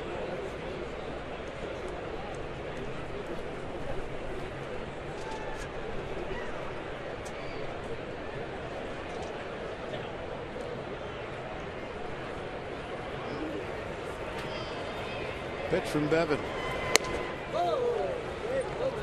High for a ball, 2-1. Talking about earlier as well, over on the radio side, the injury to Michael Morris, the pinky injury. Really, no injury is a good injury or comes at a good time, but he was on fire. Yeah, his numbers could have been huge here in April had that not happened. As it is, he's got 7 homers and 11 RBIs. He might have had 12, 13 the way he was going out of the gate. Done a good job to hang in there. He's hit the ball hard pretty consistently the last 3 days, 4 days. Yeah, with the injury to Saunders and the injury to Franklin Gutierrez, he's really had to suck it up a little bit and get out there, and you got to tip your cap to him for getting out there and doing it. That 3-1. Bevan loses Markakis. Not a good situation with Jones, Davis, and Weeder still to come. How many World Series titles have the Baltimore Orioles won? That's our AT&T trivia question tonight. I went with 3, so did Mike Flowers. Dan Wilson went with 4. Fans rode with us at 48%. Survey says indeed it was 3. I remember 66 because Willie Davis dropped a couple balls in the sun, beat Koufax and Drysdale, the Reds, and then the Philly. I beat my Phillies in 1983.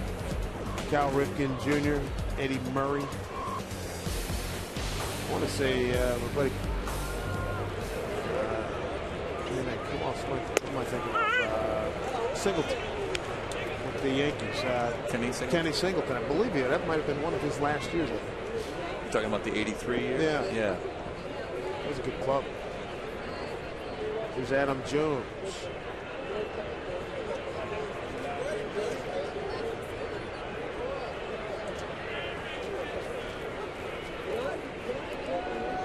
Long hold by Bevan. Jones to left field, backs up. Bay on the track is there to make the catch. 2 outs. This Cabaret telecast is presented by authority of the Seattle Mariners, may not be reproduced or retransmitted in any form, and the accounts and descriptions of this game may not be disseminated without the express written consent of the Seattle Mariners. Right in that 66 World Series, Mr. Palmer, who's a few booths over, was a youngin'. I think he won at least one game. It was a 4-game series, so he won one of those games.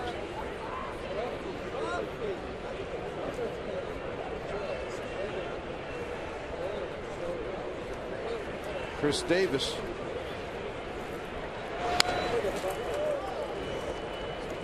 A walk and a fly to center for Chris. Leads the American League. Started today leading the American League in home runs, RBIs, total bases, and slugging. 4th in walks. 3rd in on base percentage. I mean, he's just having a fabulous month. Yeah, he's hoping the month doesn't end. Ground ball down to Ackley. Takes a knee. Throws out Davis. Good stuff. Only blemish a walk in the 5th. It did not cause any damage. 4-0 Orioles.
Today's Tracer Technology is brought to you by the Emerald Queen Casino, the entertainment capital of the Northwest.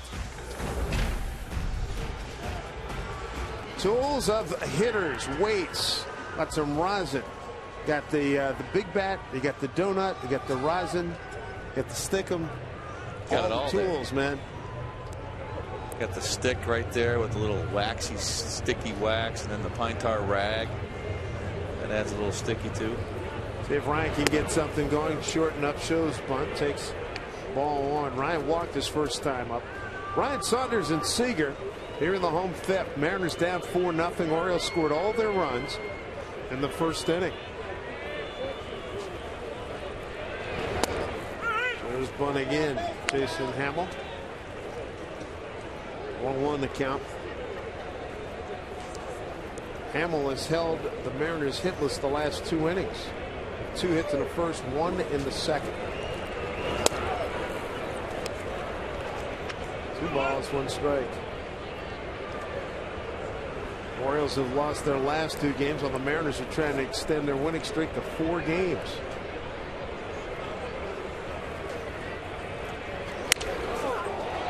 Fly ball, left field.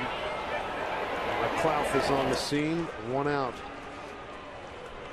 Let's take a look at the Mariners calendar, brought to you by Sleep Country USA. And the Mariners will wrap it up this series and the homestand with the Orioles tomorrow night. 7:10 first pitch. Will travel Thursday to Toronto, Ontario, Canada.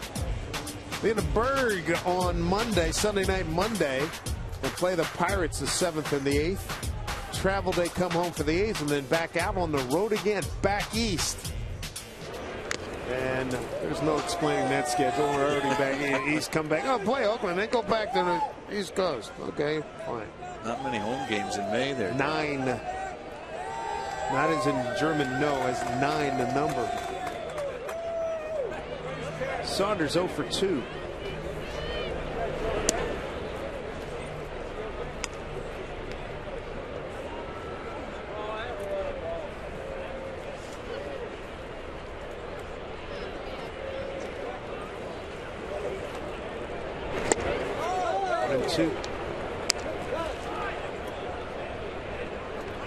Kyle Seager's on deck. Jason Hamill has been pretty impressive. 3 strikeouts, just 3 walks, time call. Hamill up to 78 pitches now, Dave, on the day. 43 for strikes, 35 for balls.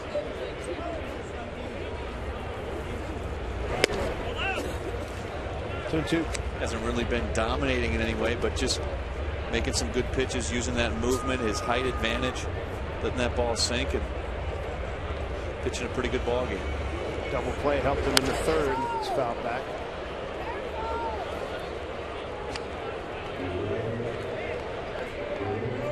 Pitching in front of the home folks as well. Gets that. That always helps. Oh man, nothing like playing at home, right? 2-2. Saunders is gone. That's strikeout number 4. 2 outs here in the 5th. Be here Thursday. An exciting MLS matchup. Portland, the Timbers, they're going to play host to the New England Revolution at 7:30. Catch all the action only on Root Sports.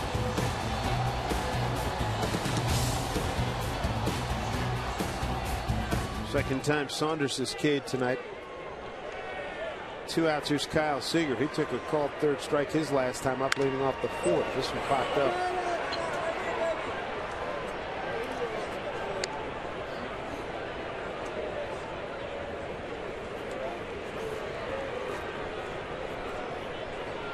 See there, Kyle swinging first pitch. As Mike mentioned a couple innings ago, 20 batters faced. 16 times he's gotten that first pitch strike. So Kyle said, hey, I'll take it if you're going to give it to me. Pitch was, got his foot. Pitch was just up out of the zone.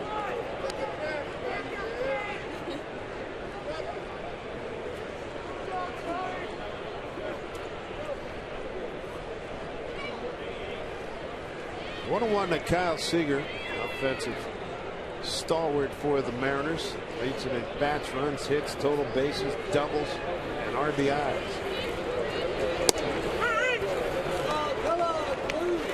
0-2 strikes.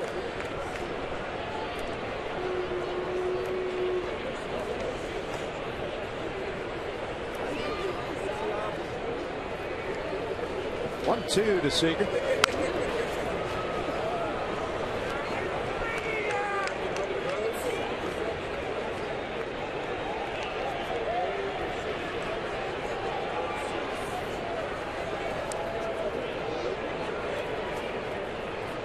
Ricky Dare, former Mariner pitching coach for the Orioles. 1-2 pitch. J.J. Hardy can't get it. Base hit with 2 outs here in the 5th. Kyle Seager with the Mariners' 4th hit this evening. That was a good piece of hitting right here. It's a pretty good pitch. Down at the bottom of the strike zone on that outside corner. And what Kyle's swing is just so solid as you take a look at the McDonald's Supermo. He stays on that ball really well, Dave. And just takes what he can get right up the middle. Base hit. Trying to get something cooking here with 2 outs. That's how big innings are built. Here's Morales. Base hit to right and a walk tonight. Way upstairs. Ball 1.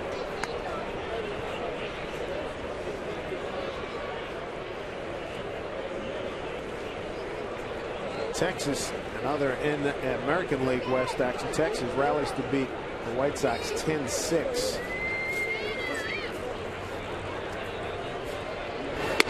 Swing and a miss, 1-1. Mariners trying to get something going here. Houston loses 7-4 at the Yankees. Angels and A's tied at 3-3, bottom of the 5th in Oakland.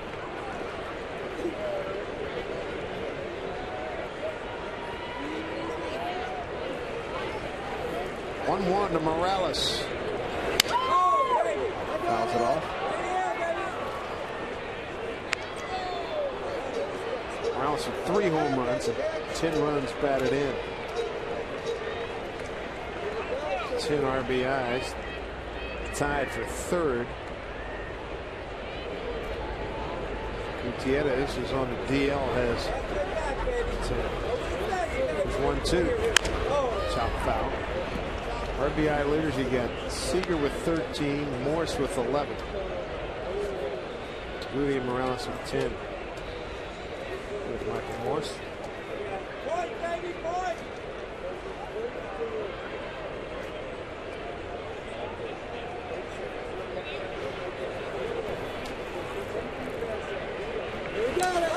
Weak swing, full.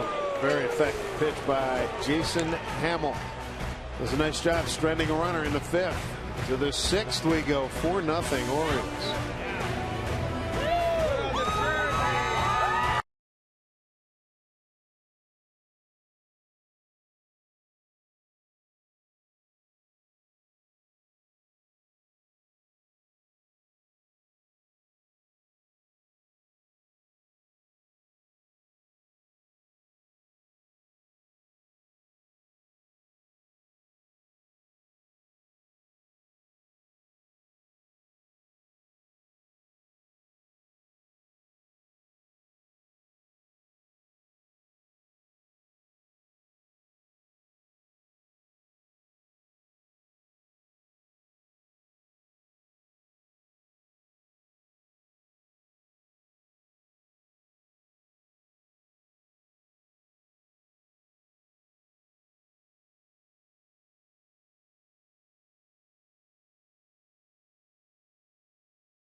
From the Ford Sports Desk, let's take a trip back east to Toronto. The Blue Jays taking on the Red Sox. The M's will be in Toronto on Friday. Edwin Encarnacion having a huge night for the home team, hitting not one but 2 home runs, now 9 on the season. He's tied with Baltimore's Chris Davis for the American League lead, and the Jays take care of Boston 9-7. Let's send it back upstairs. All right, Tom, thank you. Mariners stuffed plenty of Encarnacion last year.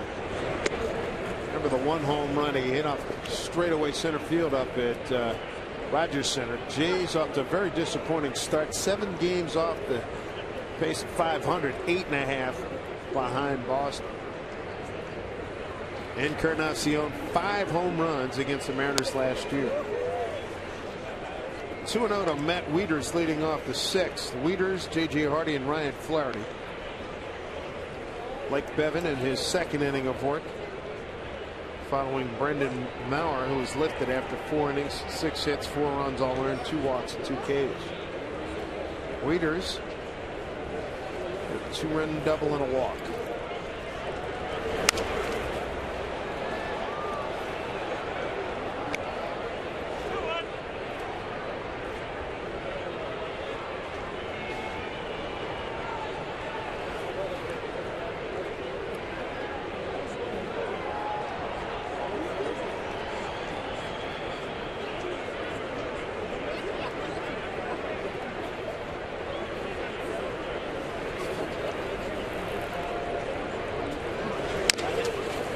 Dribbler. Evan can't get it. Ackley just throws out Wieters. 1 out.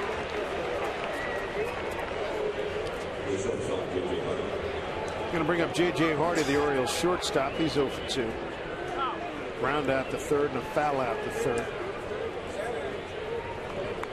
Gold Glover last year, along with Adam Jones and Matt Wieters.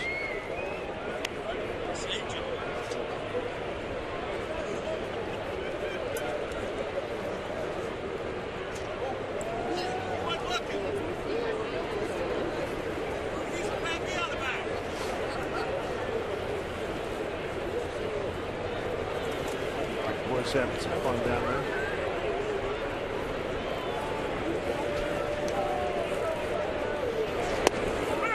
Strike 1. Jake Gibson just breaking in by the time you guys were finishing up.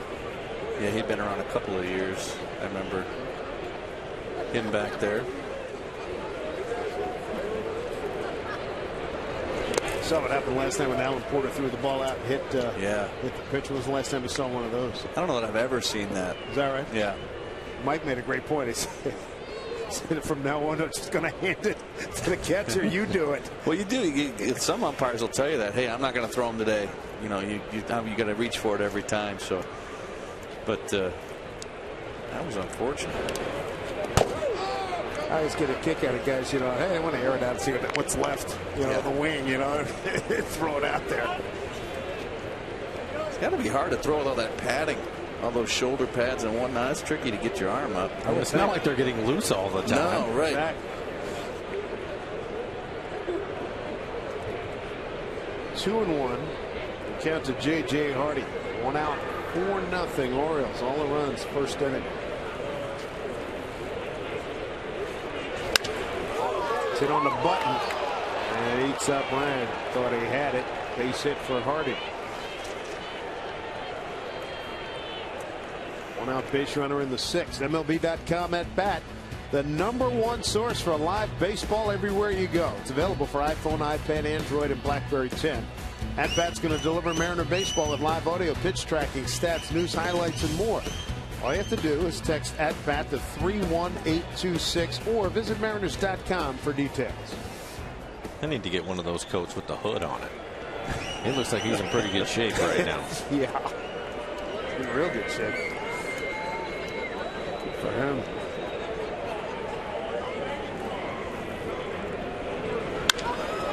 Hit pretty well.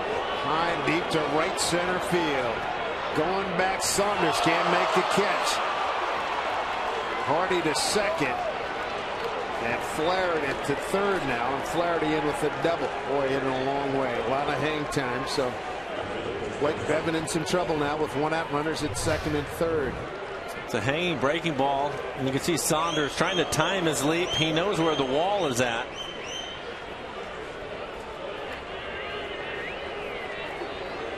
Well, he was in great shape to make the catch and just missed it. Third double for Ryan Flaherty. Of course, Michael just coming off the DL after running into the wall, Dan. You know that had to be on his mind a little bit. I would think so. Not, you know, I think at this point he's happy just to be back, and I'm not sure if he's 100% healthy. Got it off the heel of the glove. Boy, I'd like to have that opportunity to try that. Yeah. Good news, he did not slam it to the wall. Here's Dickerson, 2 for 2. Wanting a flare base hit.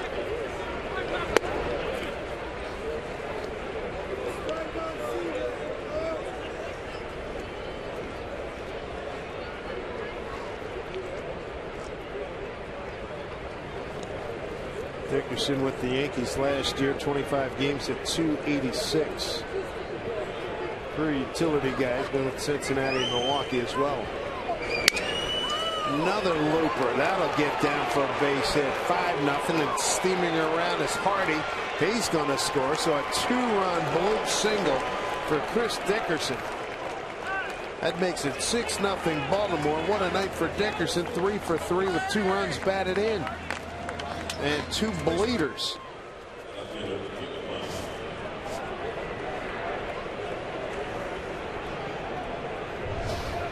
Well, for Dickerson, he gets jammed on the pitch, but because the infield is in, find some outfield grass, extending the lead of the Orioles to 6-0. Top of the order. Here's the guy to get it. Scoring going for Baltimore.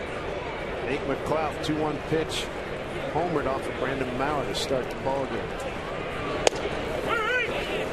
That's a big base hit to drive in both those runs. It looks like Hamill, with the way that he's pitching tonight, it's going to be difficult to try to come back on him. And Eric had no choice but to bring the infield in there. He can't give up another run, right? Because the Mariners aren't doing much with Hamill, only 4 hits.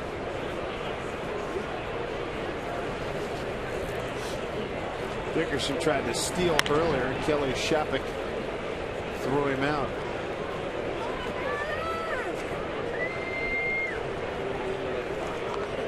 Shepik, the Johnny Bench Award winner, top collegiate catcher when he's down at Baylor. It's a Baylor Bear.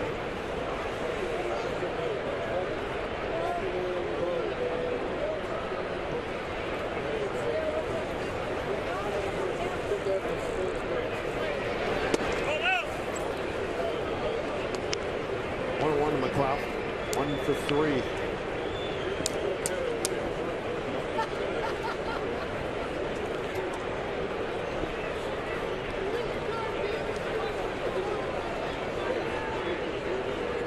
Nothing Baltimore lead. Orioles with 9 hits, no errors, no runs, 4 hits, and no errors for the Mariners, who have left 6 men on base tonight.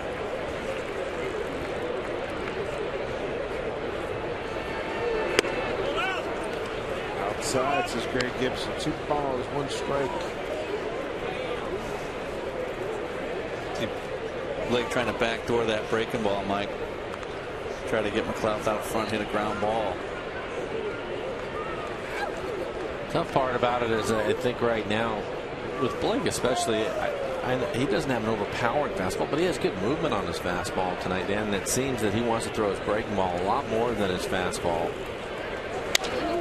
Good moving fastball right on the outside corner,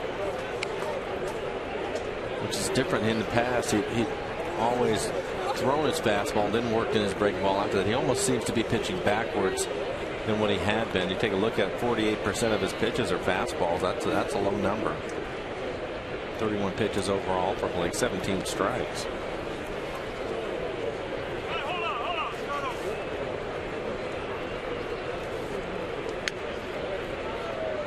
Athletics 5-3 on top of the Angels now, top of 6th in Oakland. There's a 2-2 from Bevan.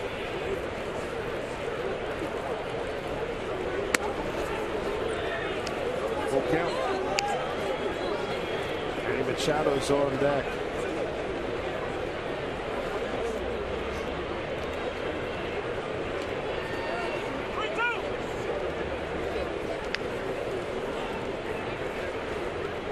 Machado awaits.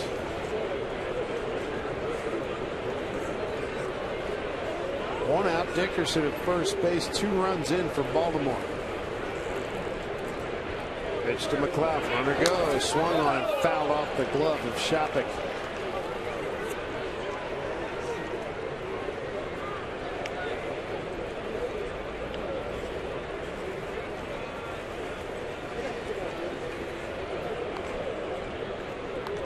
Houston loses at the Yankees 7-4. Philip Humber, you remember him from last April. Perfect game. Well, this year now with the Astros, he's 0-6, an ERA of 7.58.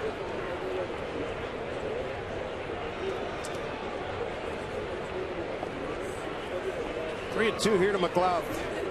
Runner goes again. Fouled off again.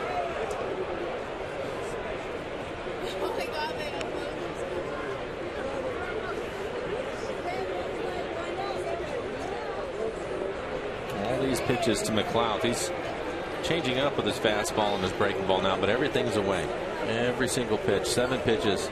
8th pitch coming up. You just take a look at the EQC tracer. All of them away from him.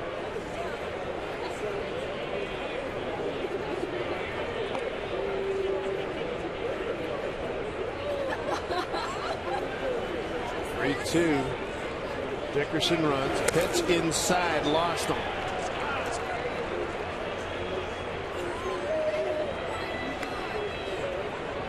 Bevan, that's his second walk issue. Runners at first and second. 1 out and 2 runs in. Got Manny Machado now.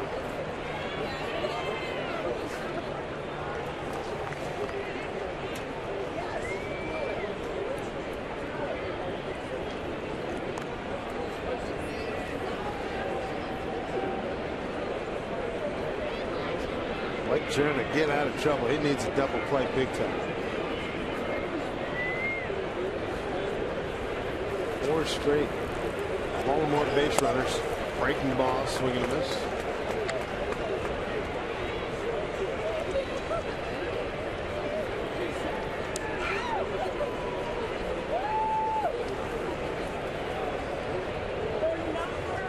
Lake out of Irving, Texas. Up through the Rangers organization. Foul into Shopik's glove. 0-2.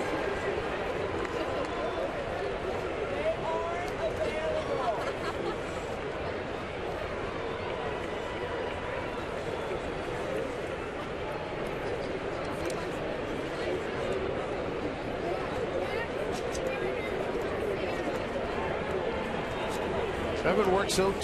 2 on, 1 out. And he got him away. Big strikeout. 2 down here in the 6th. And for Bevan, that's his first strikeout. Catch new episodes of Mariners All Access every Sunday throughout the season before the Mariners pregame show. Get exclusive player interviews, behind-the-scenes footage, and Mariners stories you can't find anywhere else. If you missed Sunday's episode, tune in for re-airs throughout the week on Root Sports. For local programming schedule, go to rootsports.com. There's Nick Markakis, base hit the right, run scored in the first. Popped to short and a walk.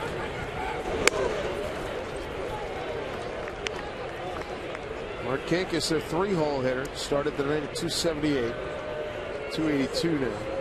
3 homers and 13 runs batted in.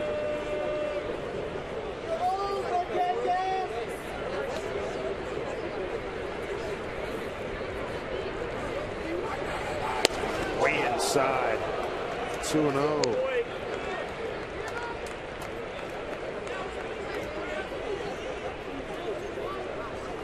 Markakis, the 7th man to bat here in the 6th inning.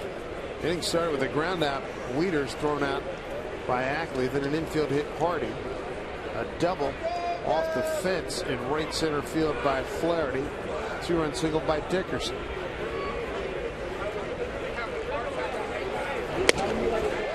Two and one.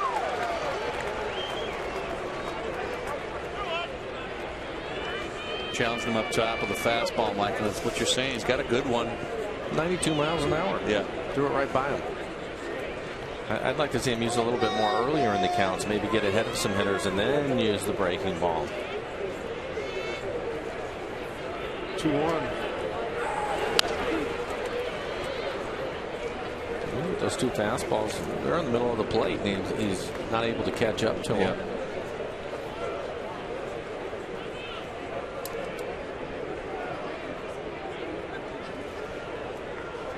The other part of it with Blake too is it looks like when he gets it down, he has some sink to it, and get himself some ground balls and maybe get out of the inning a little bit quicker.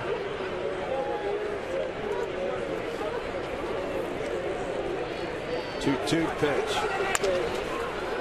Ryan, nobody at first because of the shift. He has to throw over to first. Nobody at second, and he throws to first to get the final out.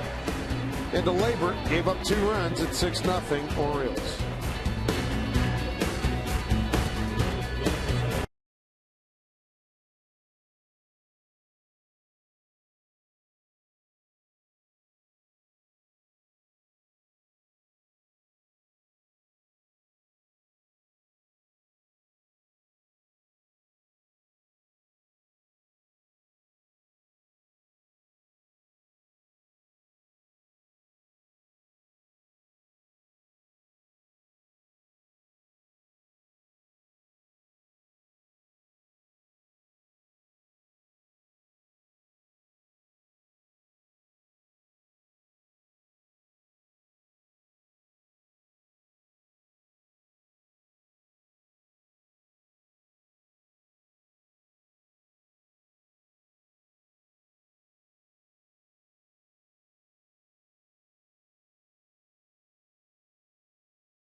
Baseball on Root Sports is being brought to you by Captain Morgan. Raise your glass, always in moderation, to life, love, and loot. And by Mazda. We believe if it's not worth driving, it's not worth building. See if the Mariners can get something going here in the 6th. They trail 6-0. Morris, Bay, and Smoke coming up. Michael Morris to lead it off, got an infield hit, hit into a double play, 1 for 2. This is strike 1 from Jason Hamill. Hamill with 5 strikeouts. He's walked 3. Got a 4-hit shutout work.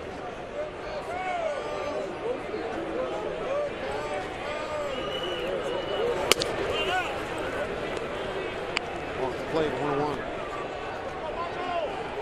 Mariners had a threat first and second in the first inning. Got nothing. Had a threat first and second in the second inning. Got nothing. And they went hitless for 2 innings. Hamill issued a walk in the 4th. That runner was stranded. And a base hit to center by Seager in the 5th. And he was stranded.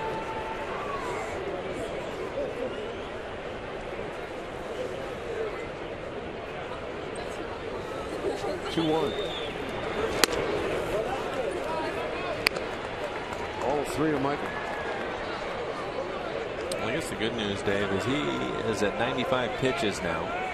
Hamill as high as 113 against the Dodgers.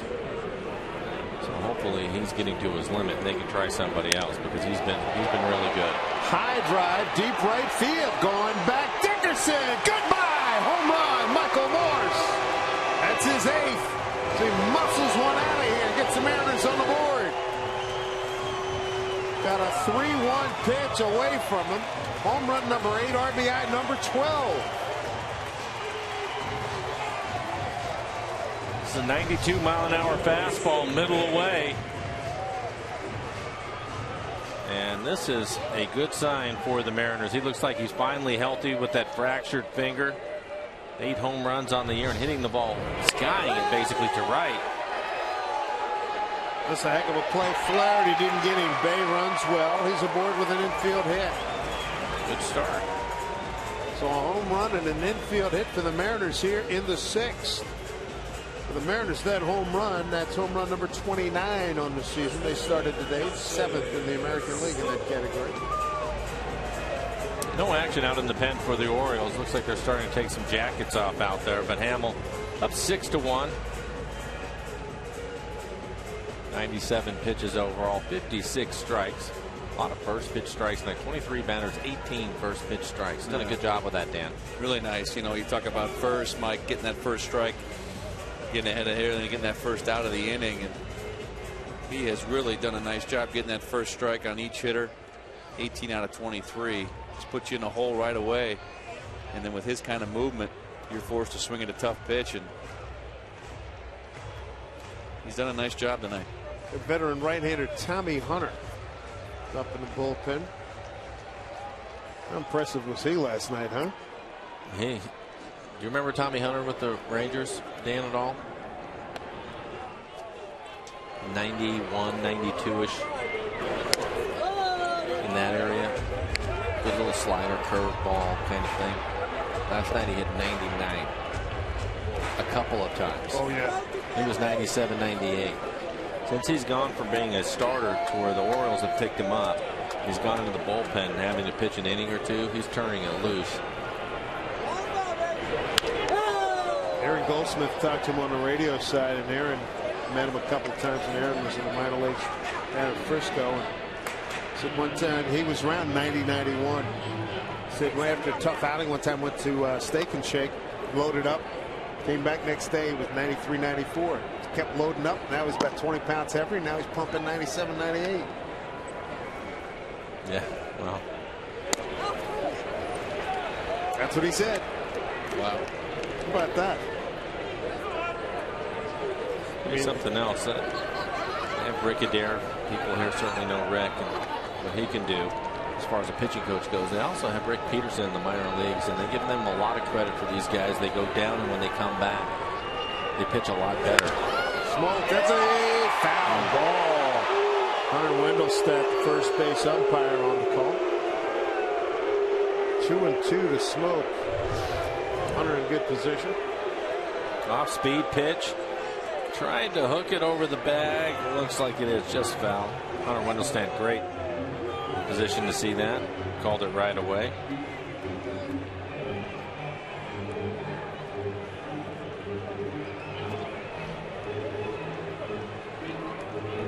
Dad Harry, a very good umpire for a long time in the National League.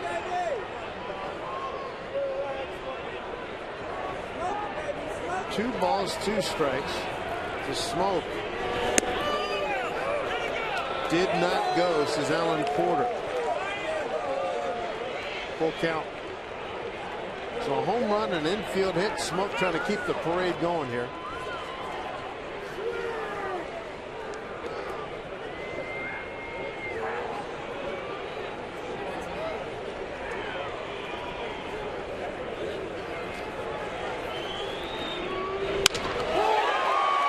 Jones off the plate on a hop. Base hit, Smoke. 3 consecutive hits.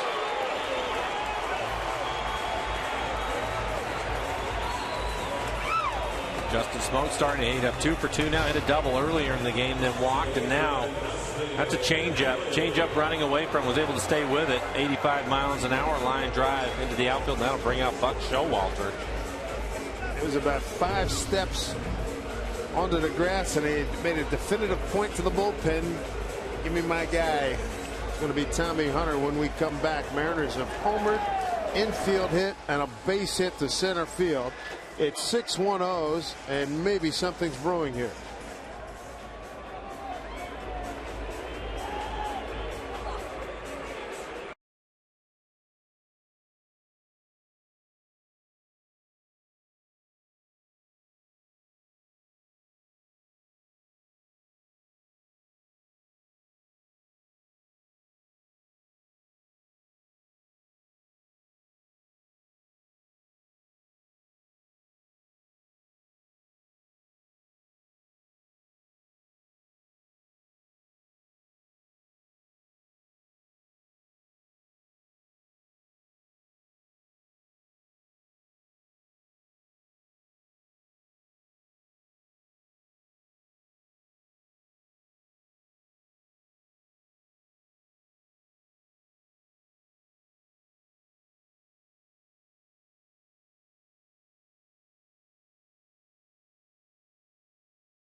Here they have a run on the board on a home run by Michael Morse leading off the 6th. Bay has added a base hit, so is Smoke. As you look at Hamill's line, he's done for the evening. He was cruising along, pitching well, and he got away from it. But 5 innings pitched, 7 hits, gave up 1 run. They were both earned, or it was earned. 3 walks, 5 strikeouts, 102 pitches for Jason. He's responsible for the 2 runners out on base right now. And Tommy Hunter will take over his 9th appearance of the year. 2.13 ERA. Opponent's average just 196. And again, he will rush the fastball up there. He'll be mid to upper 90s. Back up the middle, finds a hole, base hit. Coming around is Bay, and they stop him there. Adam Jones was charging it in shallow center field. John Stearns, coaching at third, holds up the stop sign. Keep this thing going. Bases loaded, nobody out.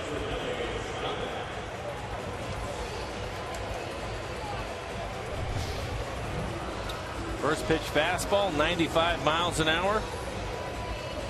It's good hitting again on the outside corners. He hits it back up the middle. Load the bases up. Dustin has been a hot hitter for the Mariners. Ackley 1 for 3 tonight. Keeps his hit streak alive.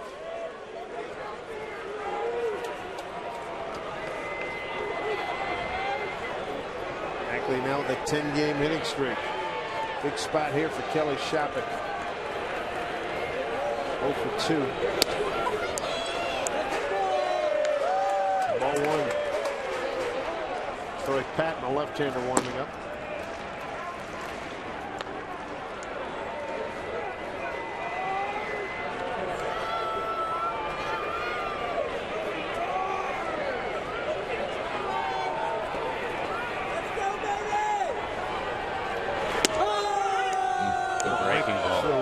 Good-looking pitch, 1-1.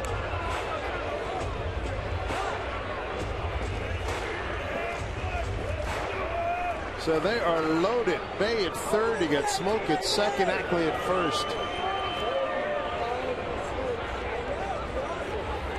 Morse led off with a home run in this inning. Chance for more.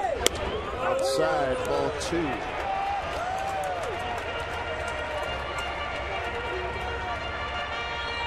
You're right about that fastball blow. That one at 96. After he threw a really good curveball in there at 80. Yeah. Just a different pitcher than he was as a starter with the Rangers to now pitching out of the bullpen for the Orioles. Much better fastball. Bases loaded, nobody out. A dribbler to J.J. Hardy. Throws to Flaherty to get 1. Scoring on the play is Bay.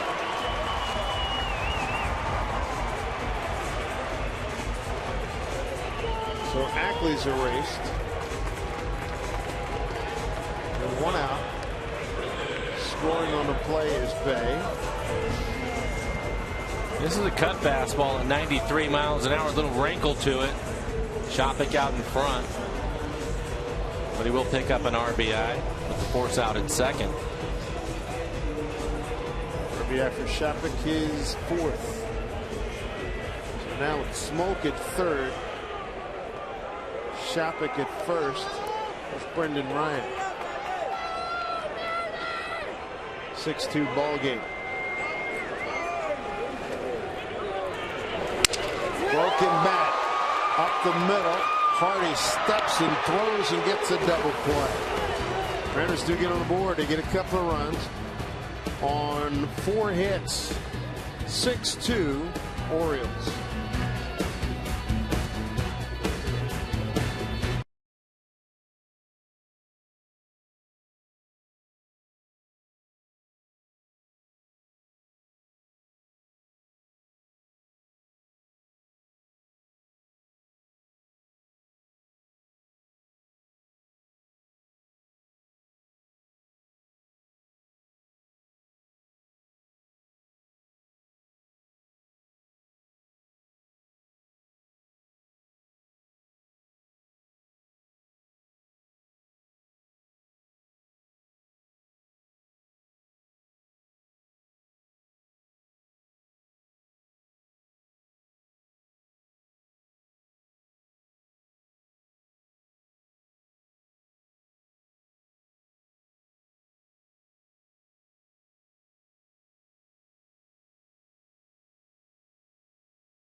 Second game of a 3-game set. To give away your kids, they're going to flip their lids over. Literally, it's Kids Cap Day on Sunday, May 12th. When the Mariners take on the A's, all youngsters 14 and under take on this cool cap.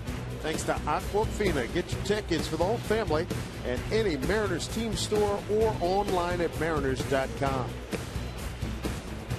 Raul Apaña is warming up the pitcher right now. And it's Blake Bevan out there for his 3rd inning. Raul back in early part of his career as a catcher. Mike, you recounted some of those days you and he warming up, working out down in spring training. Yeah, well, it was actually the instructional league. I was going down there to work on it to be the 3rd catcher in case Danny pulled a hamstring, broke a thumb, you know, whatever he was going to do that day, or just needed a couple of days off. But Raul at the time was a young man in the organization, and that was his position. He was a catcher, and he was fortunate to eventually, Dan, move out of that position and go to the outfield. Now, why would you say fortunately? It's a great position, Mike. Yeah, that's a lot of fun. Kelly Shopik doing a really nice job behind the plate for the Mariners here in this first month. Maybe we'll see Raul later on as a pinch hitter. As we move forward here, top of the 7th. Adam Jones, Chris Davis, Matt Wieters, 4, 5, and 6. The Baltimore Orioles. Jones tonight over 3. Strikeout, fly to right, fly to left. The ball hit the left fielders. All the way in the track.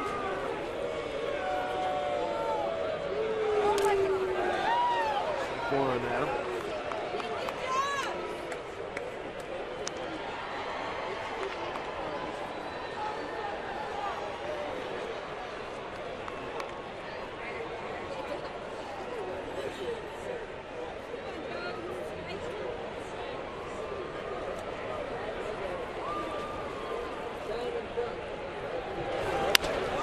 Line drive, left field, Bay stumbled a little bit. Good recovery though.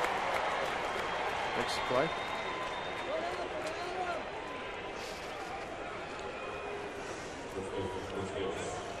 Brings up Chris Davis. Walked in the 1st, scored a run. Fly to center in the 3rd, ground out the 2nd in the 5th.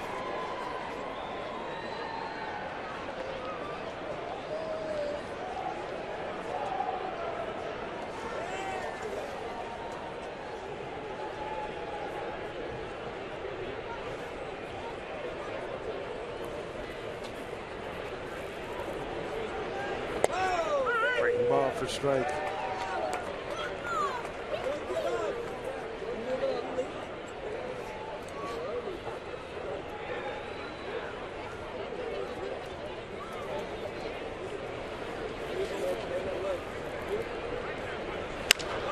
Well stroked. Morris will run it down. Hard base hit for Chris Davis.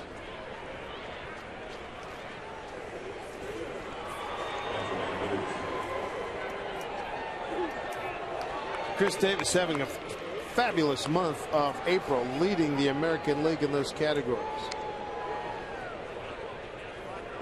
Dan, were you always a catcher? Little league, high school, everything? Always caught? Yeah. I pitched as well coming up when I was younger, but you were catching always early. Yeah. Brings up Matt Wieters, 2-run double in the 1st, a walk in the 4th, a ground out in the 6th.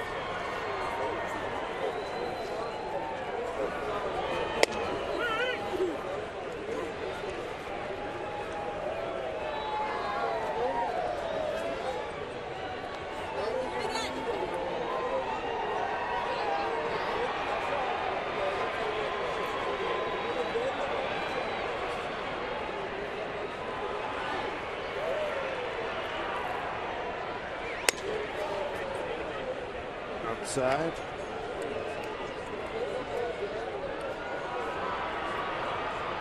Like much more deliberate than he has been in the past. And that's by design.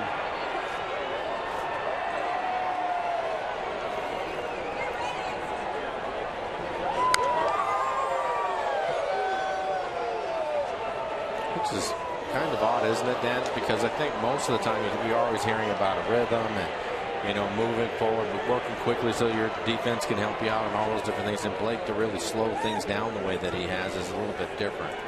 And we were talking about that a little bit earlier, but you know, one of the things I was thinking about was, you know, when you go fast, you rush yourself to the play, your arm drops down, you get underneath it a little bit. Perhaps it's a situation where they're trying to get him to use his size, stay up on his feet, let his body catch up, and use that height that he's got and work down the plane. That's about the only thing I can imagine, because you're right. Usually it is let's speed things up, but maybe it was a case where he's getting underneath, getting out front.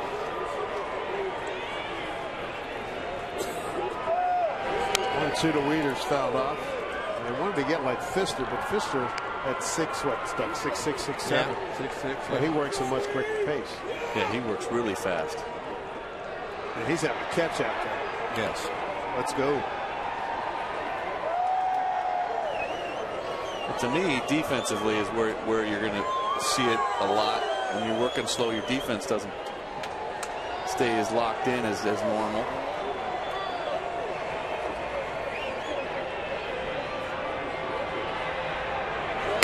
Outside.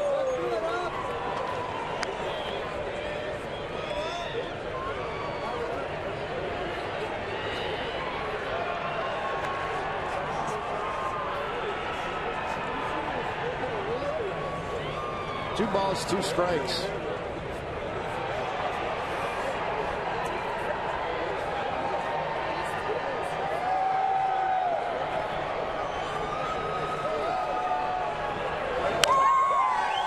Foul ball.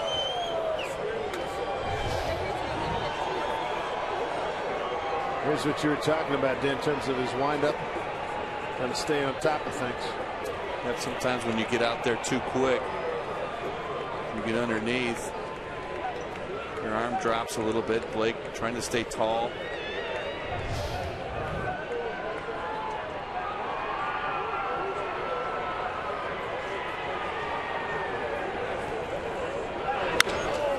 Lined into right field, base hit. Digging for third. Here's Morse's throw. It's going to be cut off. Davis got to third easily, so runners at the corners, one out. Here come the Orioles again.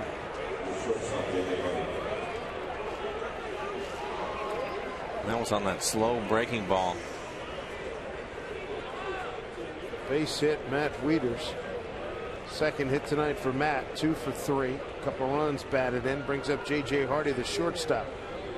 1 for 3. And an infield hit in the 6th and later scored. See on the tracer there again, Mike, everything away to Wieters. Never really stood him up inside to get him off the plate a little bit, and he was able to hang out there long enough to get that pitch and drive it into right field. Little blader going back. Ackley not going to get it. Davis will score to make it 7-2.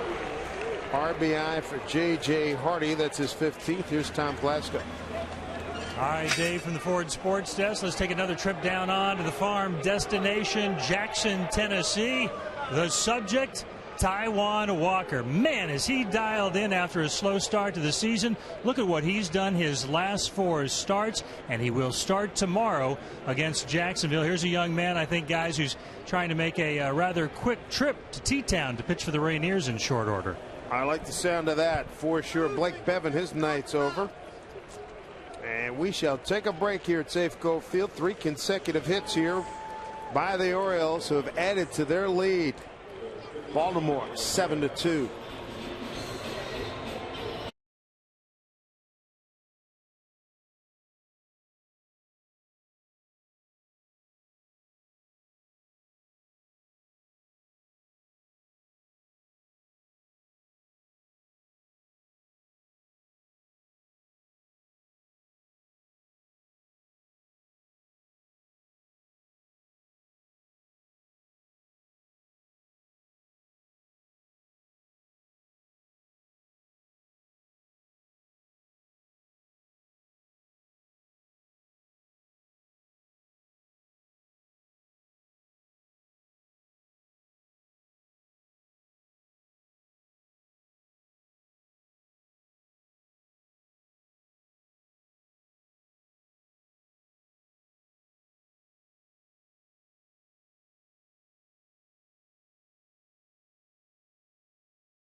just chased Blake Bevan, who gave up 3 consecutive hits. Get on base with incredible savings and freedom of riding Sound Transit. To plan your next trip, visit soundtransit.org. Dave Sims, Mike Flowers, Dan Wilson with us here tonight. And all Orioles from the very beginning. Nate McLeod led off the game with a home run. They added a total of 4 in the first inning, 2 more in the 6th, and now another here in the 7th as Oliver Perez takes over. For Oliver, his 11th appearance on the air, he has really pitched well. An 0.90 ERA for him early. 10 innings, 10 strikeouts, 4 walks. Fastball will be 95 miles an hour. Use a hard slider.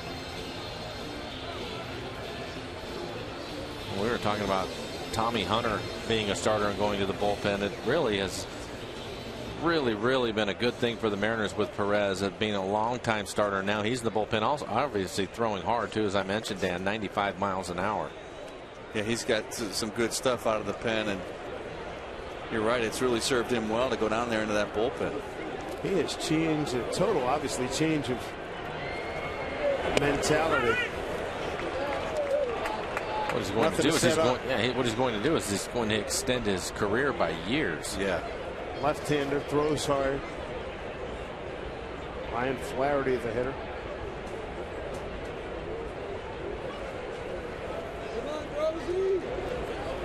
The thing that he has done, and Dave and you and I have commented on many times and enjoy it, is he gets right after it too. Yeah. He's in there with an attitude. I like it. Twist, turn, tries to use some deception, a quick pitch in on occasion, particularly nobody on. That happened right down in Houston. Right. Way outside, that looked like a frisbee there, 2-1. Jones lined out to start the inning, lined out to left, and Davis base hit to right. Wieters a base hit to right, Hardy a base hit to right. Hardy's single scored Chris Davis.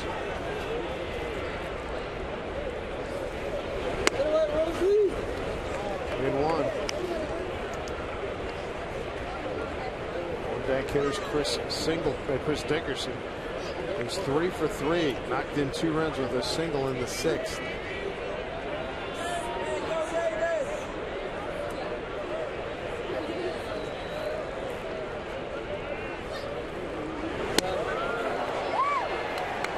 Three and 2.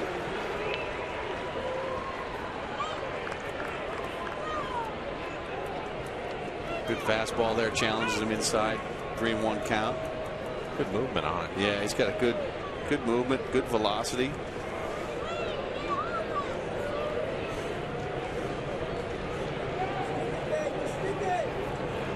Payoff here to Flaherty. This right here is his 12th major league season, and he's only 31 years old. Wow. How about that? Big leagues when he was 19. At one point early on, I tried to compare him to Fernando Valenzuela when he was, I believe he broke in with San Diego. Put a lot of pressure on him early. Always had a good arm. 3-2, breaking ball, lost him, bases loaded.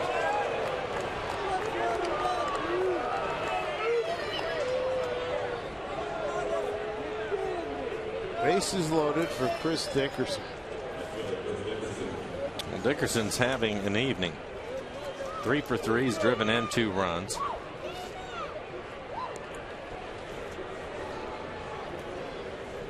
Dropped down a bunt. I think he got one hit off the middle of his bat and one off the end of his bat. Bases loaded, 1 out, a run in, 7-2 Baltimore. Big swing and a miss.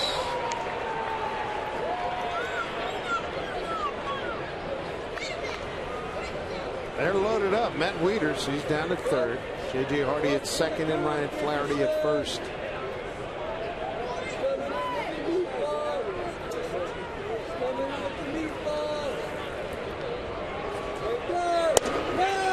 It did go. This is Greg Gibson. Home plate umpire. 0-2.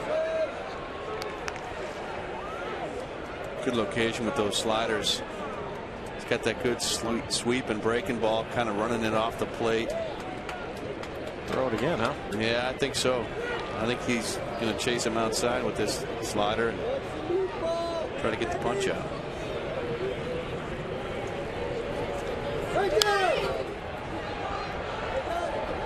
Perez gave him a little extra dip and he do. Little turn, drop down. It's amazing to me that he can do that and still locate pitches. Yeah. He said, I didn't see Alteante pitch, but I've watched the tape. I'm familiar with it. So I'll say.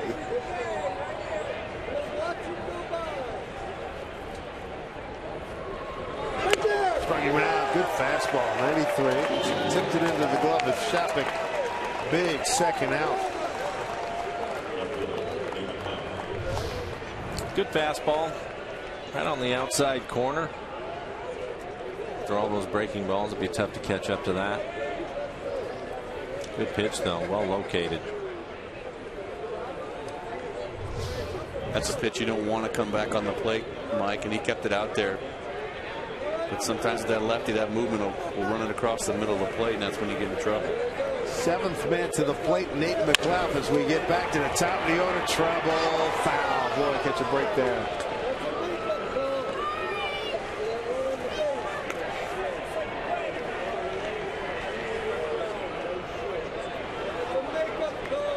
Hardy and Flaherty, pretty good runners. Waiters at third.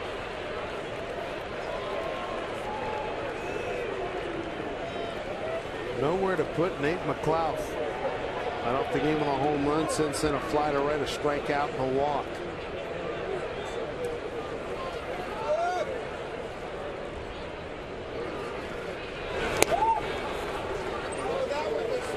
One.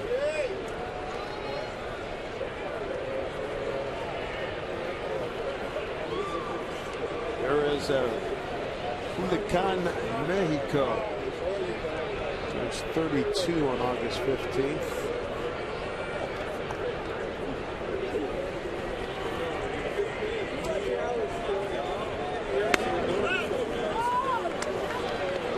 Two and one.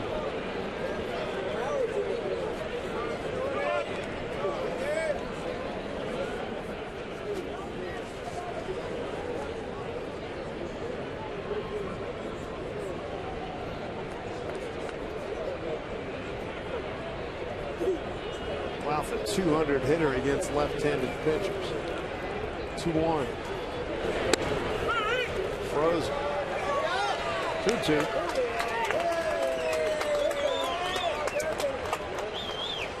Over Perez against left-handed hitters. They're only hitting $125 off it.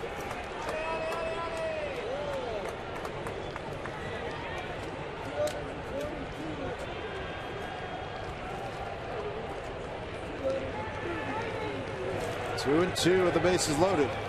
And a lot of movement and motion. Ryan, throw out McLeod. But Perez comes on, puts out the fire. The Orioles add to their total at 7-2 Baltimore.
By Washington's Lottery.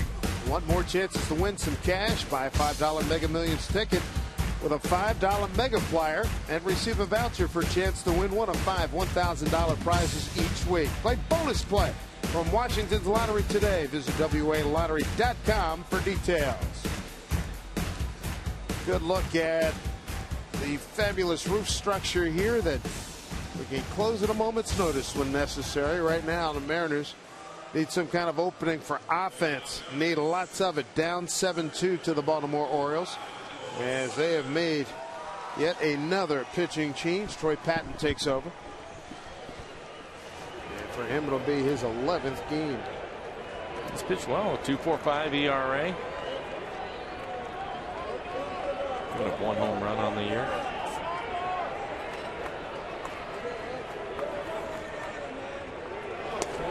Hitters, Michael Saunders looks at strike one. Michael tonight 0 for 3, struck out a couple of times.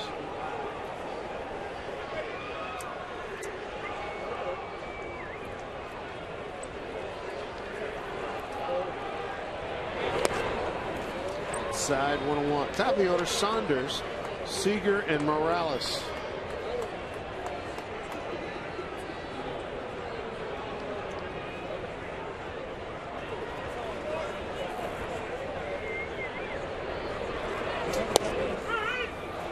Strike 1-2. He dropped down a little lower on that delivery and staying consistent in that location.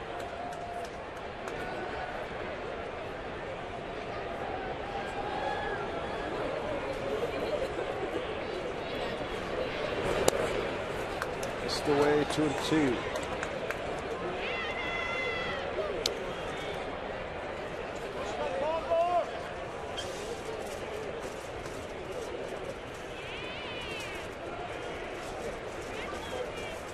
Two to Saunders. Breaking ball, hit foul. More action. Darren O'Day. We've seen a lot of him over the years.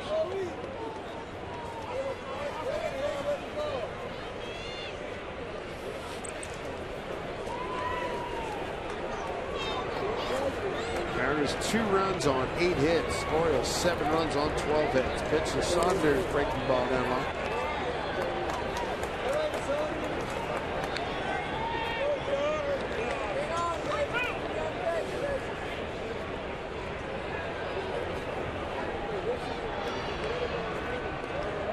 Seager awaits. He's 1 for 3. Well, struck to right field, but Dickerson right on the case. 1 out.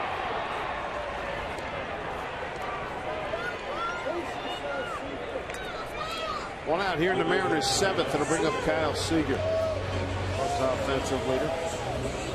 4 runs in the first for the Orioles, 2 in the 6th, 1 in the 7th. The Mariners got their 2 runs in the 6th inning.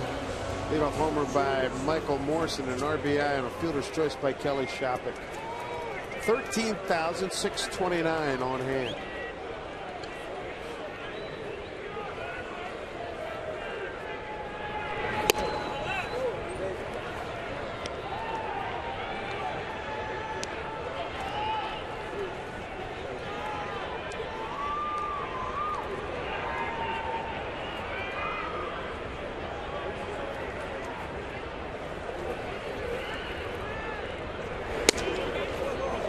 Out 2-0. Jason Hamill started for these Orioles, went 5+, 7 hits, 2 runs, both earned, 3 walks and 5 strikeouts. Gave up a home run in 102 pitches.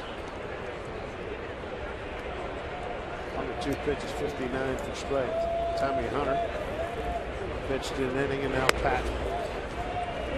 He has not been sharp in all 10 pitches, just 4 strikes out of him.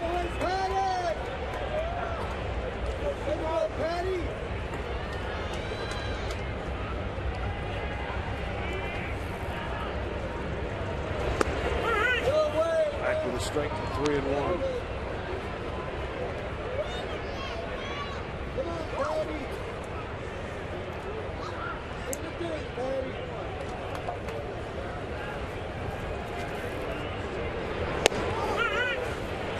Full count. know why, Dan, but I'm always surprised. It's a 7-2 game, 3-1 count, and he throws a breaking ball. Yeah, I was just going to say a 3-1 breaking ball. 3-1, yeah. A little bit surprising. 3-2 pitch. Breaking ball popped up. Machado taking a look. Might be a situation where he's got more confidence of throwing that for a strike right now than he does his fastball, but I can think of a lot of managers that'd be less than thrilled if you walked them on the 3-1 breaking ball. yeah. Ditto some players too, right? Probably. Patton in his 4th season with the Orioles. 3-2 to Seager. Dropped down, crossfired him, got him, 2 down. First strikeout for Pat. 2 outs here in the 7th. Are you the ultimate Northwest Mariner fan in the state of Oregon? Then Root Sports is looking for you throughout the month of May. Capture a photo on Instagram or Twitter with hashtag UltimateNWFanOregon showing why it should be you. You're going to be entered to win a trip and a VIP experience to Mariners Fan Appreciation Night. It's coming up in September here at Safeco Field. For official rules, visit rootsports.com. Kendrys Morales, 1 hit tonight, 1 for 2. He's got a walk and a strikeout.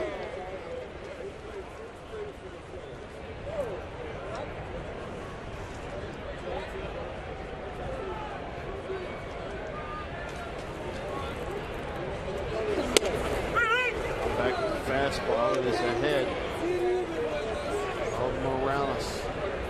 Red Patton, 6'4", 200, 27 years old, out of Spring, Texas, lives in Houston.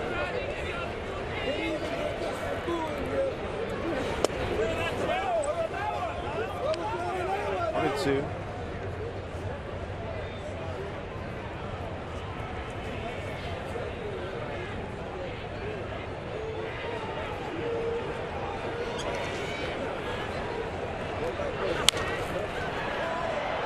Fights one off.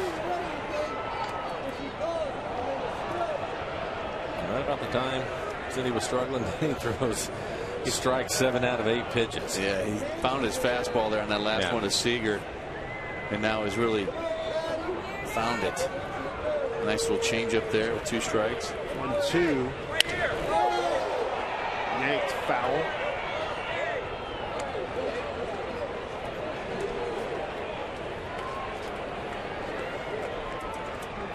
Morales got a 2-out single in the 1st. 3rd inning walk, racing a double play, and he struck out on a 1-2 pitch in the 5th.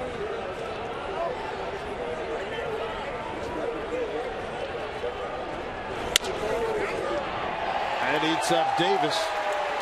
So Morales is aboard. It's hit hard. Take a look at our Head and Shoulders pitch sequence to Michael Morse. The club is down, so Michael's going to take a strike, which is what he gets on the first pitch. Good fastball from Hamill. Then they try to beat him away. Misses with another fastball. Spike this breaking ball. And that's the big pitch. Get him to a 3-1 count. And here's a fastball as he hits it out. For Michael, his 8th home run of the year.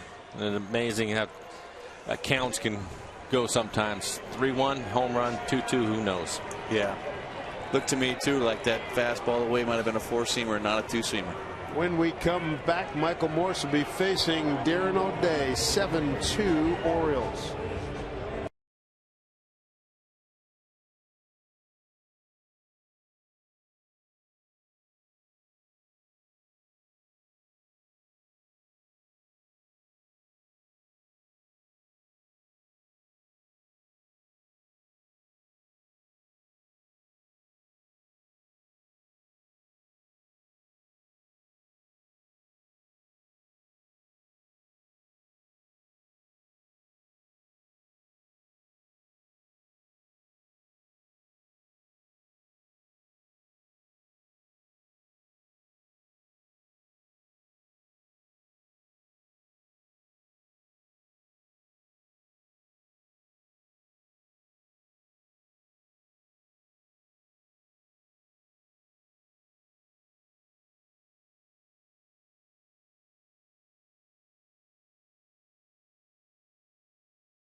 Here at the ballpark, 7-2 Orioles. Pitching change. Darren O'Day, Submariner, comes in and he'll face Michael Morse. Right fielder. Morse homered on a 3-1 pitch leading off the 6th inning. It was his 8th home run of the season. Both RBI. But he really showed the type of power that he has. A towering fly ball out to right on a cool evening, Dan. Still was able to hit it out of the ballpark. I think that bodes well when the heat comes in the middle of the summer and what he's going to be able to do. Yeah. 8th home run here in April. And you're right, when the weather gets a little warmer, we're going to see more than 8 in a month.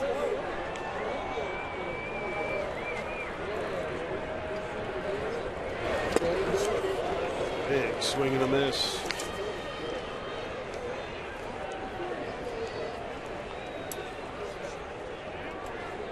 For O'Day, his 14th appearance. 71 ERA, 12 2/3, 11 strikeouts. Opponent's average just 143. After each other right there. He doesn't throw hard. That's fastball's A6, but you and I were talking about watching him warm up. These guys are never fun for a right-handed hitter. Murder, right? You just can't. As a right-handed hitter, for me, I just couldn't pick the ball up until it was too late. Fastball was by me. First time Morse is seeing O'Day. 0-2 pitch, 2 outs. Where does it look like it's coming from? Coming out of a hole behind behind the pitcher, out of the grass? Well, as a right-handed hitter, it almost feels like it's coming from behind you, Dave. So you're kind of looking out, but the angle of it just doesn't suit your eye when you're up there. It makes it difficult. No chance, right? 1-2.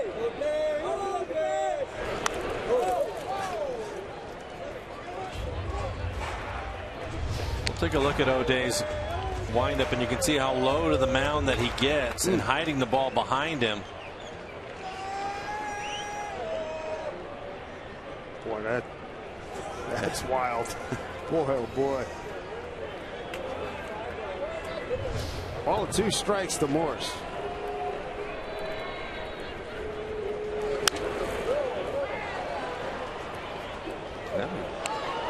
That was my style of pitching. That might be all the way over to the third base side of the rubber, too. Right? He's kind of in the middle of it right now. Yeah, you'd want to use that angle to your benefit.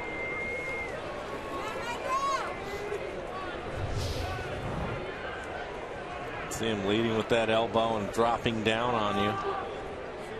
And he doesn't throw hard, just 86 miles an hour. Strike 3 call. Darren O'Day, second year with Baltimore. He's been with Texas, the Mets, and the Angels. 7-2 lead for Baltimore.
Field, where the Mariners have a lot of work to do, down 5 against the Orioles. Tom Glasgow with you from the Ford Sports Desk.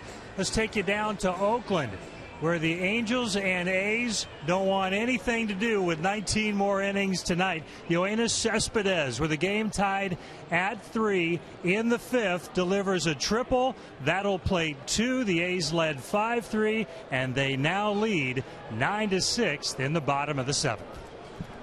Big difference from last night. That game last evening ended about 1:40, I'm told. 1:40 Pacific time last night. My goodness, as you look at Texas, 2.5 game lead on the Athletics. There's 6 back. Angels and then Houston.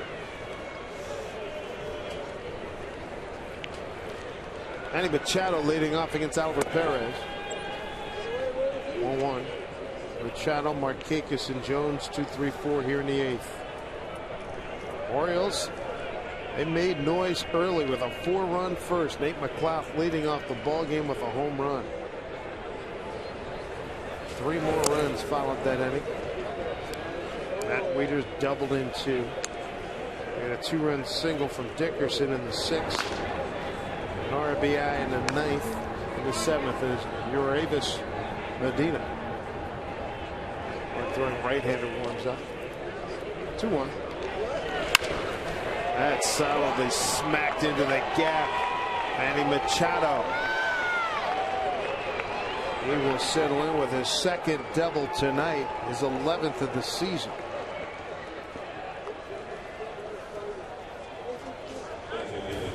Ask the Booth. Comes from Alonzo's Eyebrows. That's a handle, huh? What factors determine if you call a 4-seam or a 2-seam fastball, boys? Danny? Well, I think, we saw it in a situation with Morris there when he hit the home run. Mike, you were talking about how the count had changed. He didn't quite get that strike call, so the count went from 2-2 to 3-1. Typically when you're behind in the count, 4-seam fastball is going to stay in the strike zone a little bit more. 2-seamer is going to run. You're going to have a little bit more action to it. It's not as dependable staying in the strike zone. So I think Mike Morris was the beneficiary of that, because on that 3-1 count, he got that 4-seamer. It stayed on the plate, stayed pretty straight. Didn't run like we've seen some of the other fastballs from Hamill, and it was up as well. So when that 4-seamer is straight and up, high and up in the upper part of the strike zone, he just put that good swing on it and muscled that thing out of here. 2-0 to Markakis, with Manny Machado down at 2nd with his team leading 11th double. There's Manny. 2 for 5 and a run scored tonight.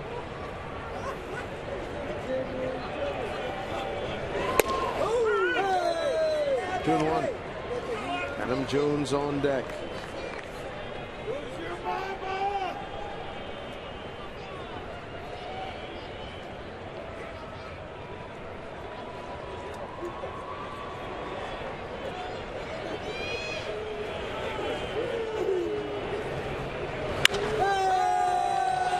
Bay will settle under this one.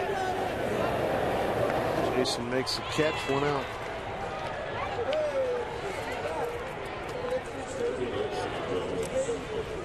I was just thinking to myself, Dan, watching that at bat, you have Machado who leads off with a double. Typically over the course of the game, you obviously don't want Markakis to have something that he can pull to the right side. How much of when you're calling a game, does it factor in on what the pitcher has, as opposed to the situation in the game? Perez obviously has a good fastball, so they went away a couple of times, and Markakis wasn't able to pull. Yeah, I think sometimes you think of it in terms of priorities, and kind of had 3 priorities in calling a pitch. First one is the pitcher's strength. That's the most important priority. What does the guy have that's on the mound? What are his strengths? Second priority is the hitter's weakness. What areas are you trying to attack? And the third area of priority is the game situation. What are you trying to get the hitter to do?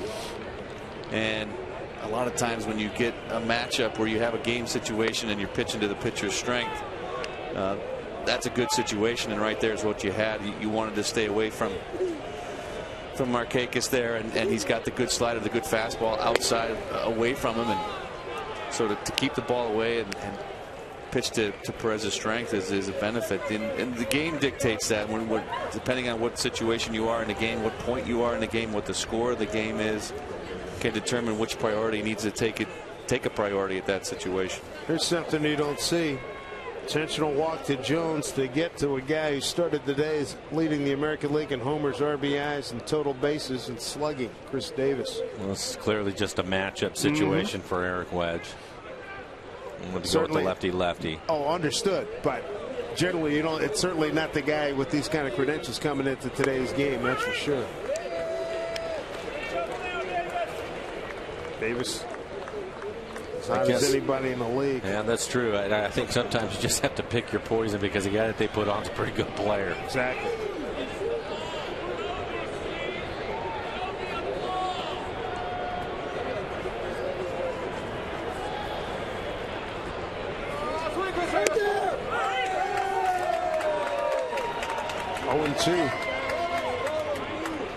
Davis 0 for 2 against Oliver Perez.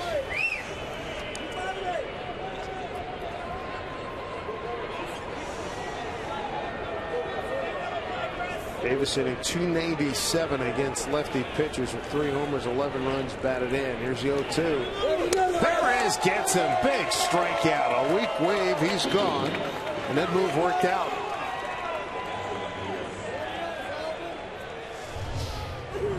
Little extra turn. Hard breaking ball off the plate away. Second strikeout for Perez. 2 outs. Eric Wedge going to make a move. He got Matt Wieters, a switch hitter, coming up next. Perez does his job. Take a break. Be back Safeco Field in a moment.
Make plans to catch Mariners baseball at Safeco Field this season. Buy more and save with Mariners group tickets with seats starting as low as $8. The more you bring, the more benefits you're going to enjoy. So reserve your group date right now for the 2013 season at mariners.com/groups. The thing I like about entry songs, they bring back artists you haven't heard in a lot of years, like Tone Loc with Funky Cold Medina, taking you back to 1991. Speaking of Medina, making his 5th appearance on the year. He pitched well since being called up from AAA. 3.60 ERA, 8 strikeouts over the 5 innings that he has pitched. Opponent's average just 167. Good fastball. He'll be 94, 95 miles an hour with a hard slider. Have to go after the switch hitter, Matt Wieters.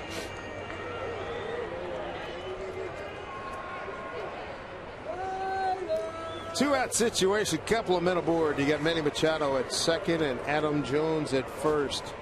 Waiters has had a good night. A 2-run double in the first. He got a single in the 7th. 2 for 3 with a walk. Ryan has it measured, and Medina throws one pitch and gets the out. Ends the 8th inning. Nicely done. Orioles strand 2. Still time for the Mariners to get something done. They're trailing by 5.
(7-2) Orioles lead. Second game of a 3-game set. Mariners trying to win their 4th game in a row. They're going to have to rally like crazy. Wyan Chen was tough on the Mariners last few times we've seen him.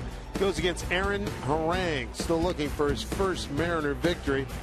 It's a chop down that ERA and the opponent's batting average against. He's had, in all his starts, he's had 1 or 2 innings that have really risen up and bit. 7-2 lead. Darren O'Day will continue on. He came in to get the 3rd out of the 7th inning. Got Michael Morris on a called 3rd strike. Here in the bottom of the 8th, he's got Jason Bay, Justin Smoke, and Dustin Ackley. And now we see Indy Chavez is going to come on and pinch hit for Bay. Well, Indy has been a terrific addition, a late spring acquisition by Jack Zaremczyk and company.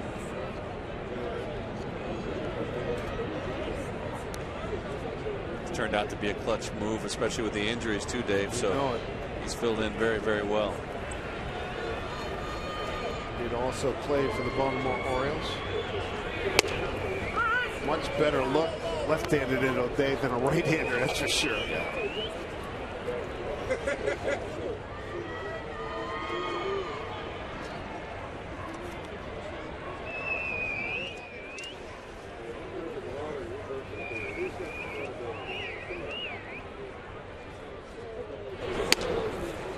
Pitch up high.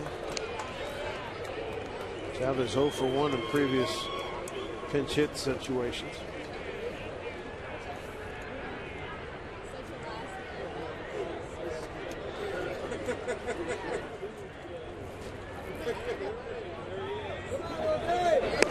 Swing and a miss. It's a tight breaking ball. 1-2. Here in the first month, though, the Mariners have done a good job on their pinch hitting. Second in the Major League Baseball with a 385 mark, 5 for 13. You're seeing the difference between the bench they had last year, which was a bunch of young guys, and the veterans that they have this year. Held on by Wieters. Chavez gone. 1 out. Back-to-back strikeouts for O'Day. Brings up Smoke. He's had a good night. 2 for 2 with a walk, a double to right center, and a base hit to center.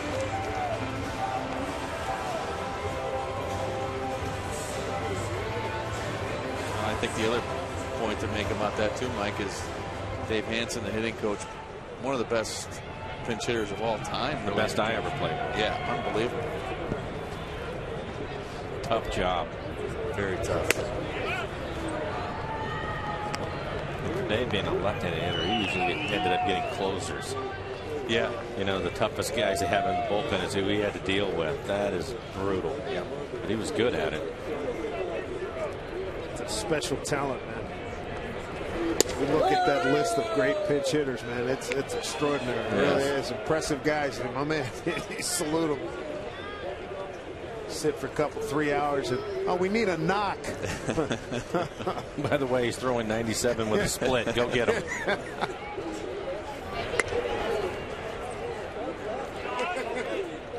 If you can do it, you can stay in the league for a long time. It was Dave. Yep. Yeah.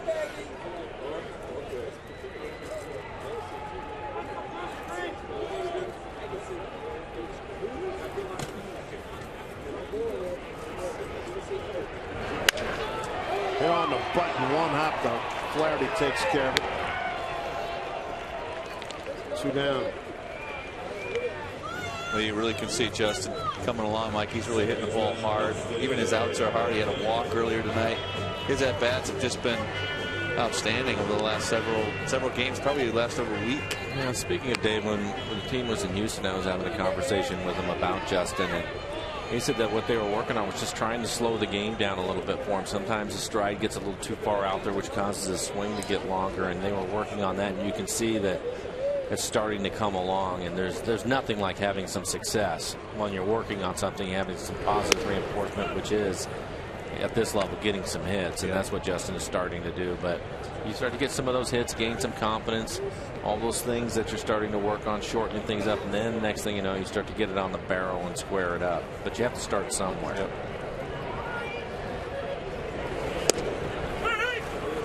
0-1 Ackley.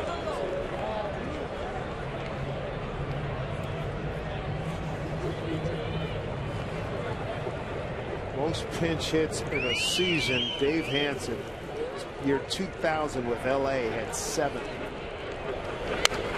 This one fouled back. And that may not sound like much, but again, when you think about the guys that he's up against. Sir. Actually, that's most pinch hit home runs in a career, 7. Beg your pardon. That's pretty daggone good. That is good. Man, oh man.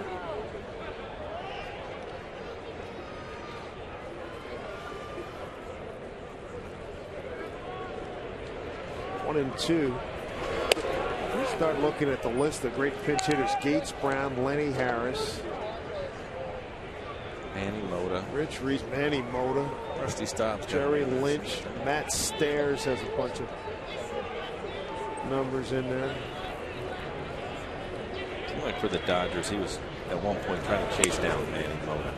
Manny was actually a coach when we were both playing with the Dodgers.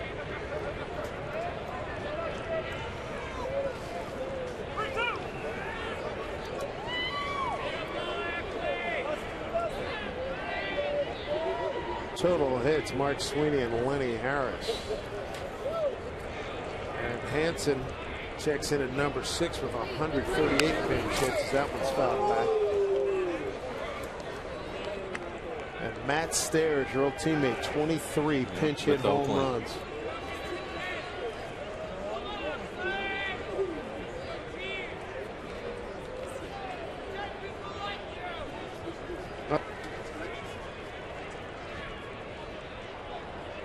Hansen with 7 home runs in one season. Pinch hit, that is something else. Bermuda Triangle. That is beautiful right there. Got in the old triangle. Nobody could get to it. And you got 3 speedy guys there on a cold night.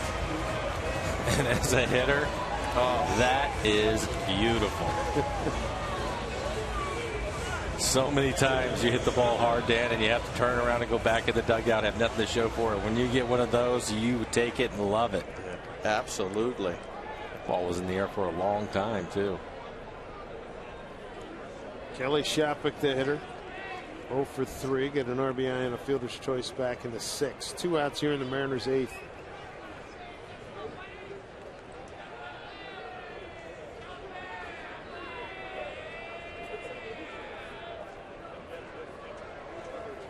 Most pinch hit home runs: Dave Hansen in 2007, Craig Wilson with Pittsburgh in 01 with 7 as he's aboard. 7 in a season? Yep. It's crazy, isn't it? Wow. That's unbelievable, really. That's one a month. Yeah, pretty much. Raul Abana is going to get a chance to pinch hit here now. Pinch hit for Brendan Ryan. 2 men aboard. Brian Mattis is getting loose in the pen.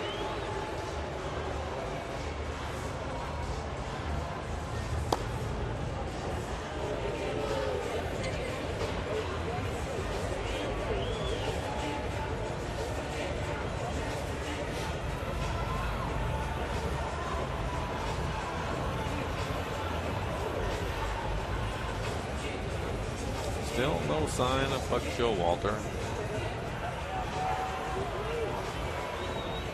Did they announce Raul yet? I thought they did. Yeah.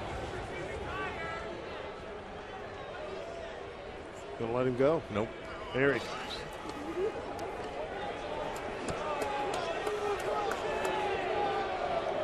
Buck doesn't change. Comes out with the right hand in the pocket all the time. And that's for years. Right? Never changes. It's a cold evening, though. At least it's in the jacket pocket. Usually he has it in the back pocket. That's right. He's consistent. Take a break. 7-2 Orioles. Back with more at Safeco Field right after this.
Going to do some pinch hitting, but a reminder that Root Sports presents the all-new Game Control and an interactive second screen experience.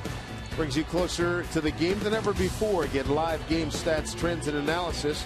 Visit rootsports.com/Northwest. Click on the Game Control banner now to connect and get in on all the action. Dave Sims, Mike Flowers, Dan Wilson, and the Root Sports crew. Raul Abana is in the 8th, couple of men on. Mariners down 5. One.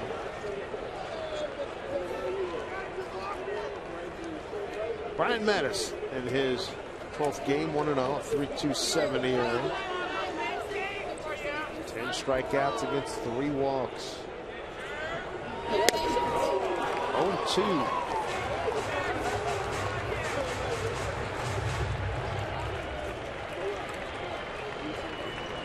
Raul's first pinch hitting duties of the season. A 0-2 from Mattis. Just outside. So Mattis a few years ago, nickname at that time was the Blade. Looks like he's filled out a little bit more. 6 U's in that Raul. Get a 1-2 count.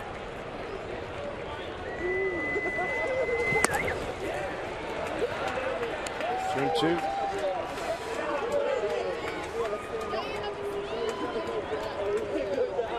Ackley's down at second. Shopik's at first. 2 outs here in the 8th. Mariners down 7-2. Just joining us, Baltimore scored 4 times in the first inning. Leadoff homer by Nate McClough got it going. Right below us.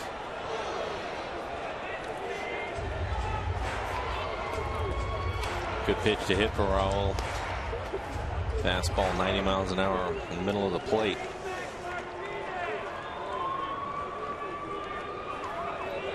Throw it to him again.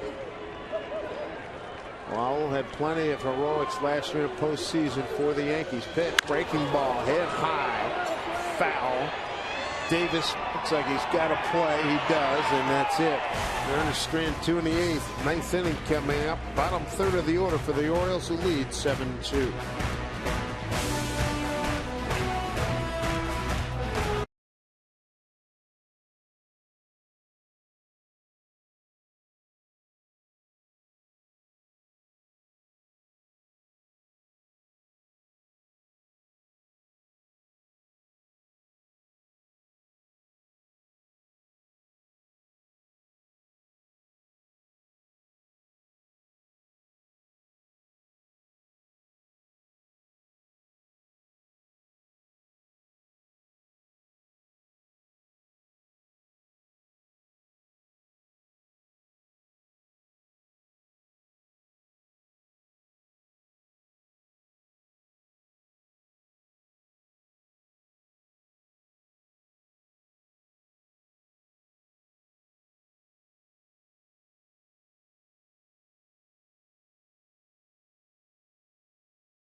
Bay.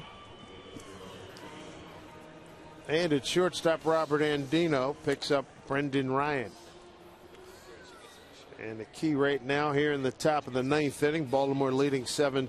Uravis Medina has got to put up another 0. Face the bottom third of the order for the Orioles, Hardy, Flaherty, and Dickerson.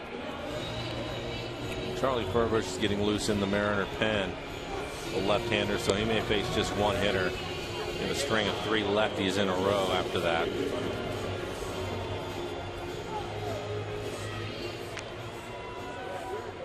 Charlie looks like he's ready to rock. He came out to warm up the pitcher, guys. Just Dave Benson. Not only whenever you're in a pinch. Well, as a pinch hitter, yeah, that's part of your responsibility over the years, right? Get back there. Look at it. Good form. That's pretty good.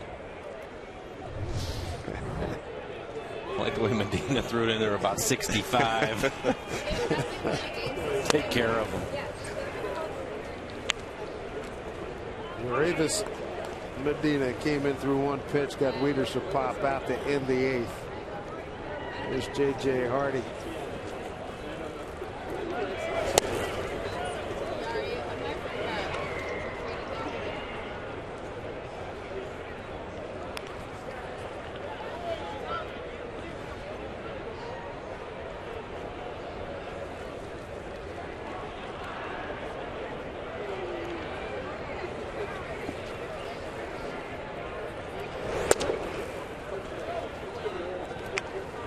Medina behind.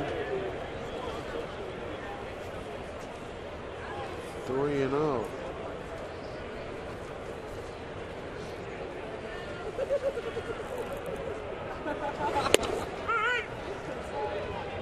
Strike 3-1.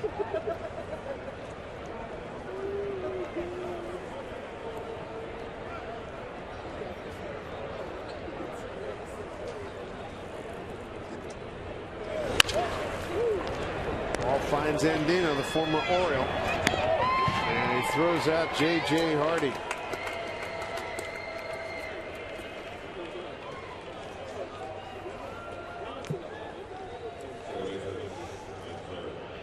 Andino has a good arm for that little short throwing motion. Kind of flips it over there, but he gets a little something on it. Good arm. One out brings up Brian Flaherty. Hitting a run scored, 1 for 3.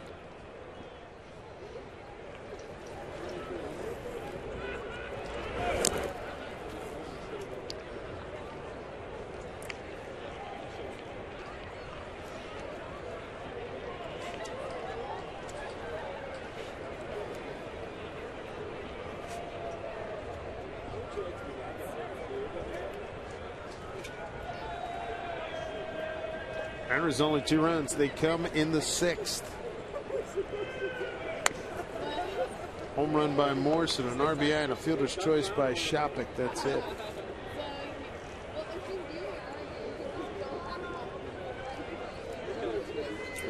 Charlie Furbush. He's ready to go. Oh, yeah.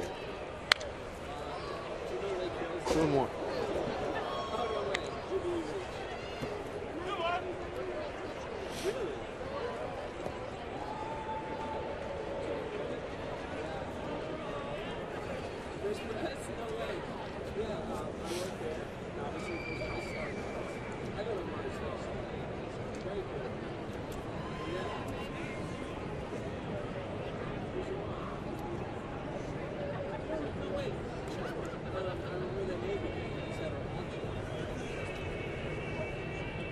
Top of the 9th, A's 10-6 over the Angels. Ackley has to charge it and just gets Flaherty out number 2.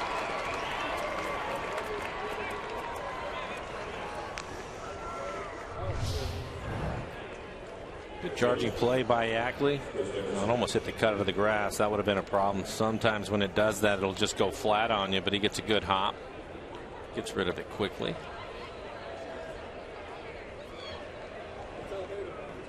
Two outs here in the top of the 9th. Baltimore by 5. Here's Chris Dickerson. Had a good night. 3 for 4. Couple of runs knocked in.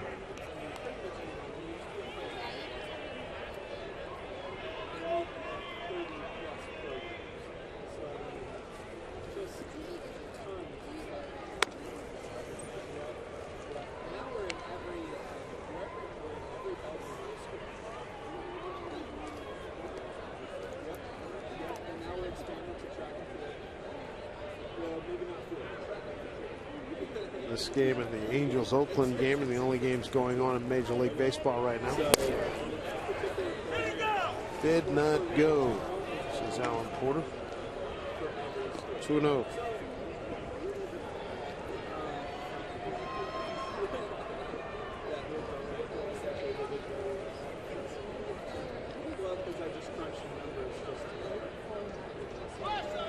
Play Dickerson straight away, infield and the outfield. It into Shopik's glove. I know, I sent my dad.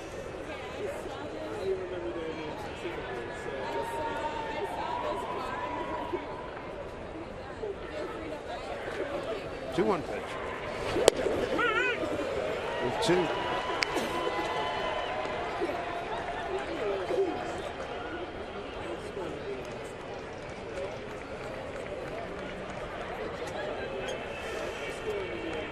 Dennis making a nice show for himself.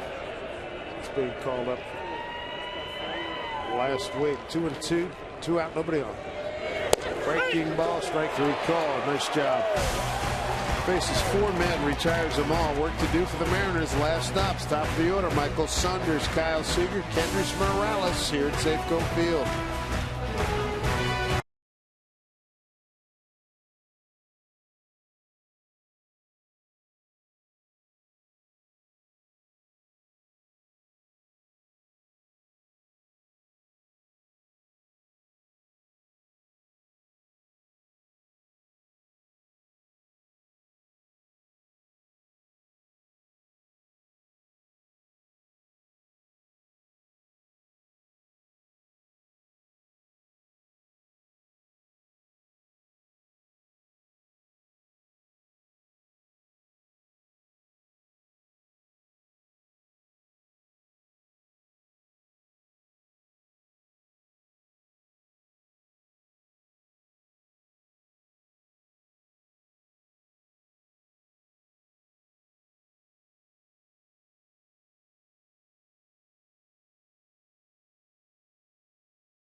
dancer.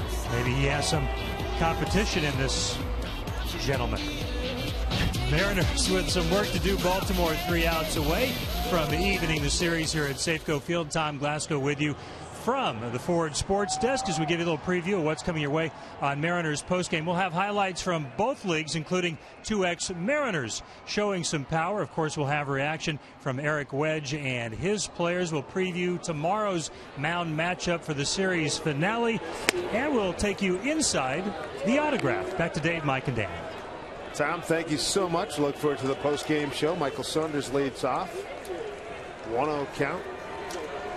And Menace continues on here for the Orioles. Swing and a miss by Michael. 0 for 4 night for Michael. Menace came on to get the third out of the 8th inning.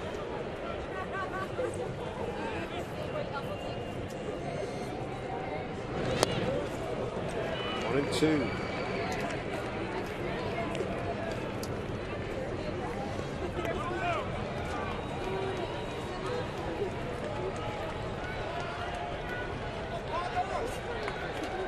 Saunders, Seager, and Morales here in the 9th.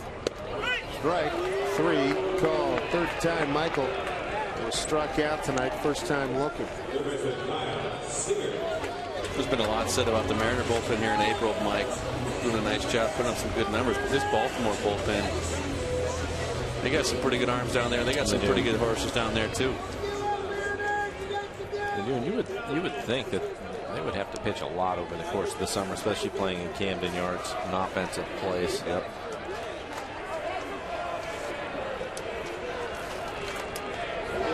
There's Seager.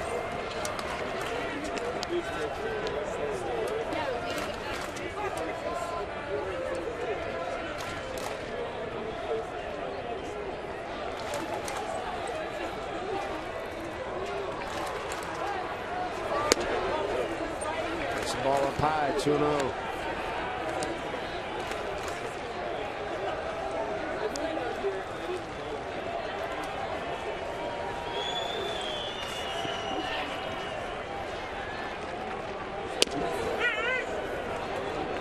Two balls, 1 strike.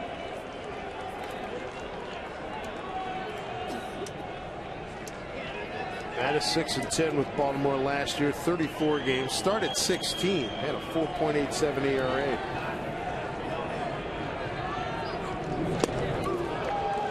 Meaning with that pitch, 2-2.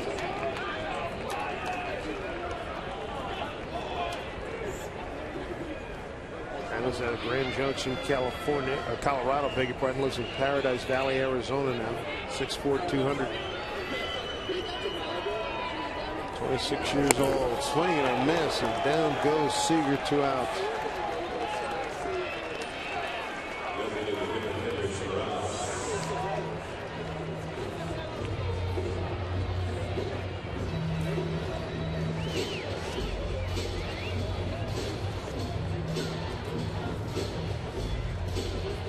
$13,629. Get some rally caps here in the ballpark. Steadfast fans hanging out, hanging with this ball club.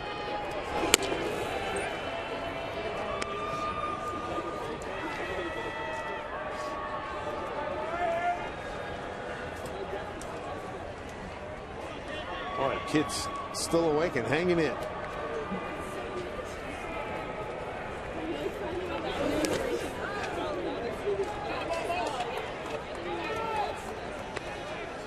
Mariners came into tonight's game with a 3-game winning streak, 4 of 5, and they'd won 5 of the last 8. Took their first series, beating the Angels 3 out of 4. Morales 2-0. High fly ball into the right field corner. Dickerson. Oh, that's a heck of he missed it. That's a foul ball. Boy, that's a heck of an effort. He had it. That was going to be the ball game. I was going to make some highlight films too. I think he thought it was going to be in the seats. It actually comes back towards the foul line, and he has it in his glove. He is up there. Oh, boy. Yeah. He was in good shape. Break for Morales. Wow, that was well timed. Wow. Just couldn't hold on. 2-1. Hardy, ground ball. Takes the time and throws out Morales. That's your ball game. Orioles get 4 in the first, make it stand up and add to it in the 6th and 7th. Tie this series up at a game apiece. I thought the key was the first inning. Maurer came out tonight. He'd really been pitching well for 3 games, then 3 in a row, and then today he just didn't have his command of his fastball or his slider early. The Mariners get behind 4-0 in the first. A little bit too much for them to come back on. Yeah, and then on the opposite side, Jason Hamill doing a nice job. Threw a lot of pitches through 5+ innings, but a lot of first pitch strikes put the Mariner hitters in the hole early on. And they just weren't able to get anything going. So nice job by Jason Hamill tonight. Wyan Chen and Aaron Harang tomorrow to see who wins this series. Let's send you out to center field, Brad and Bill. Well, thank you, guys. Kind of summed it up and already looked ahead to tomorrow.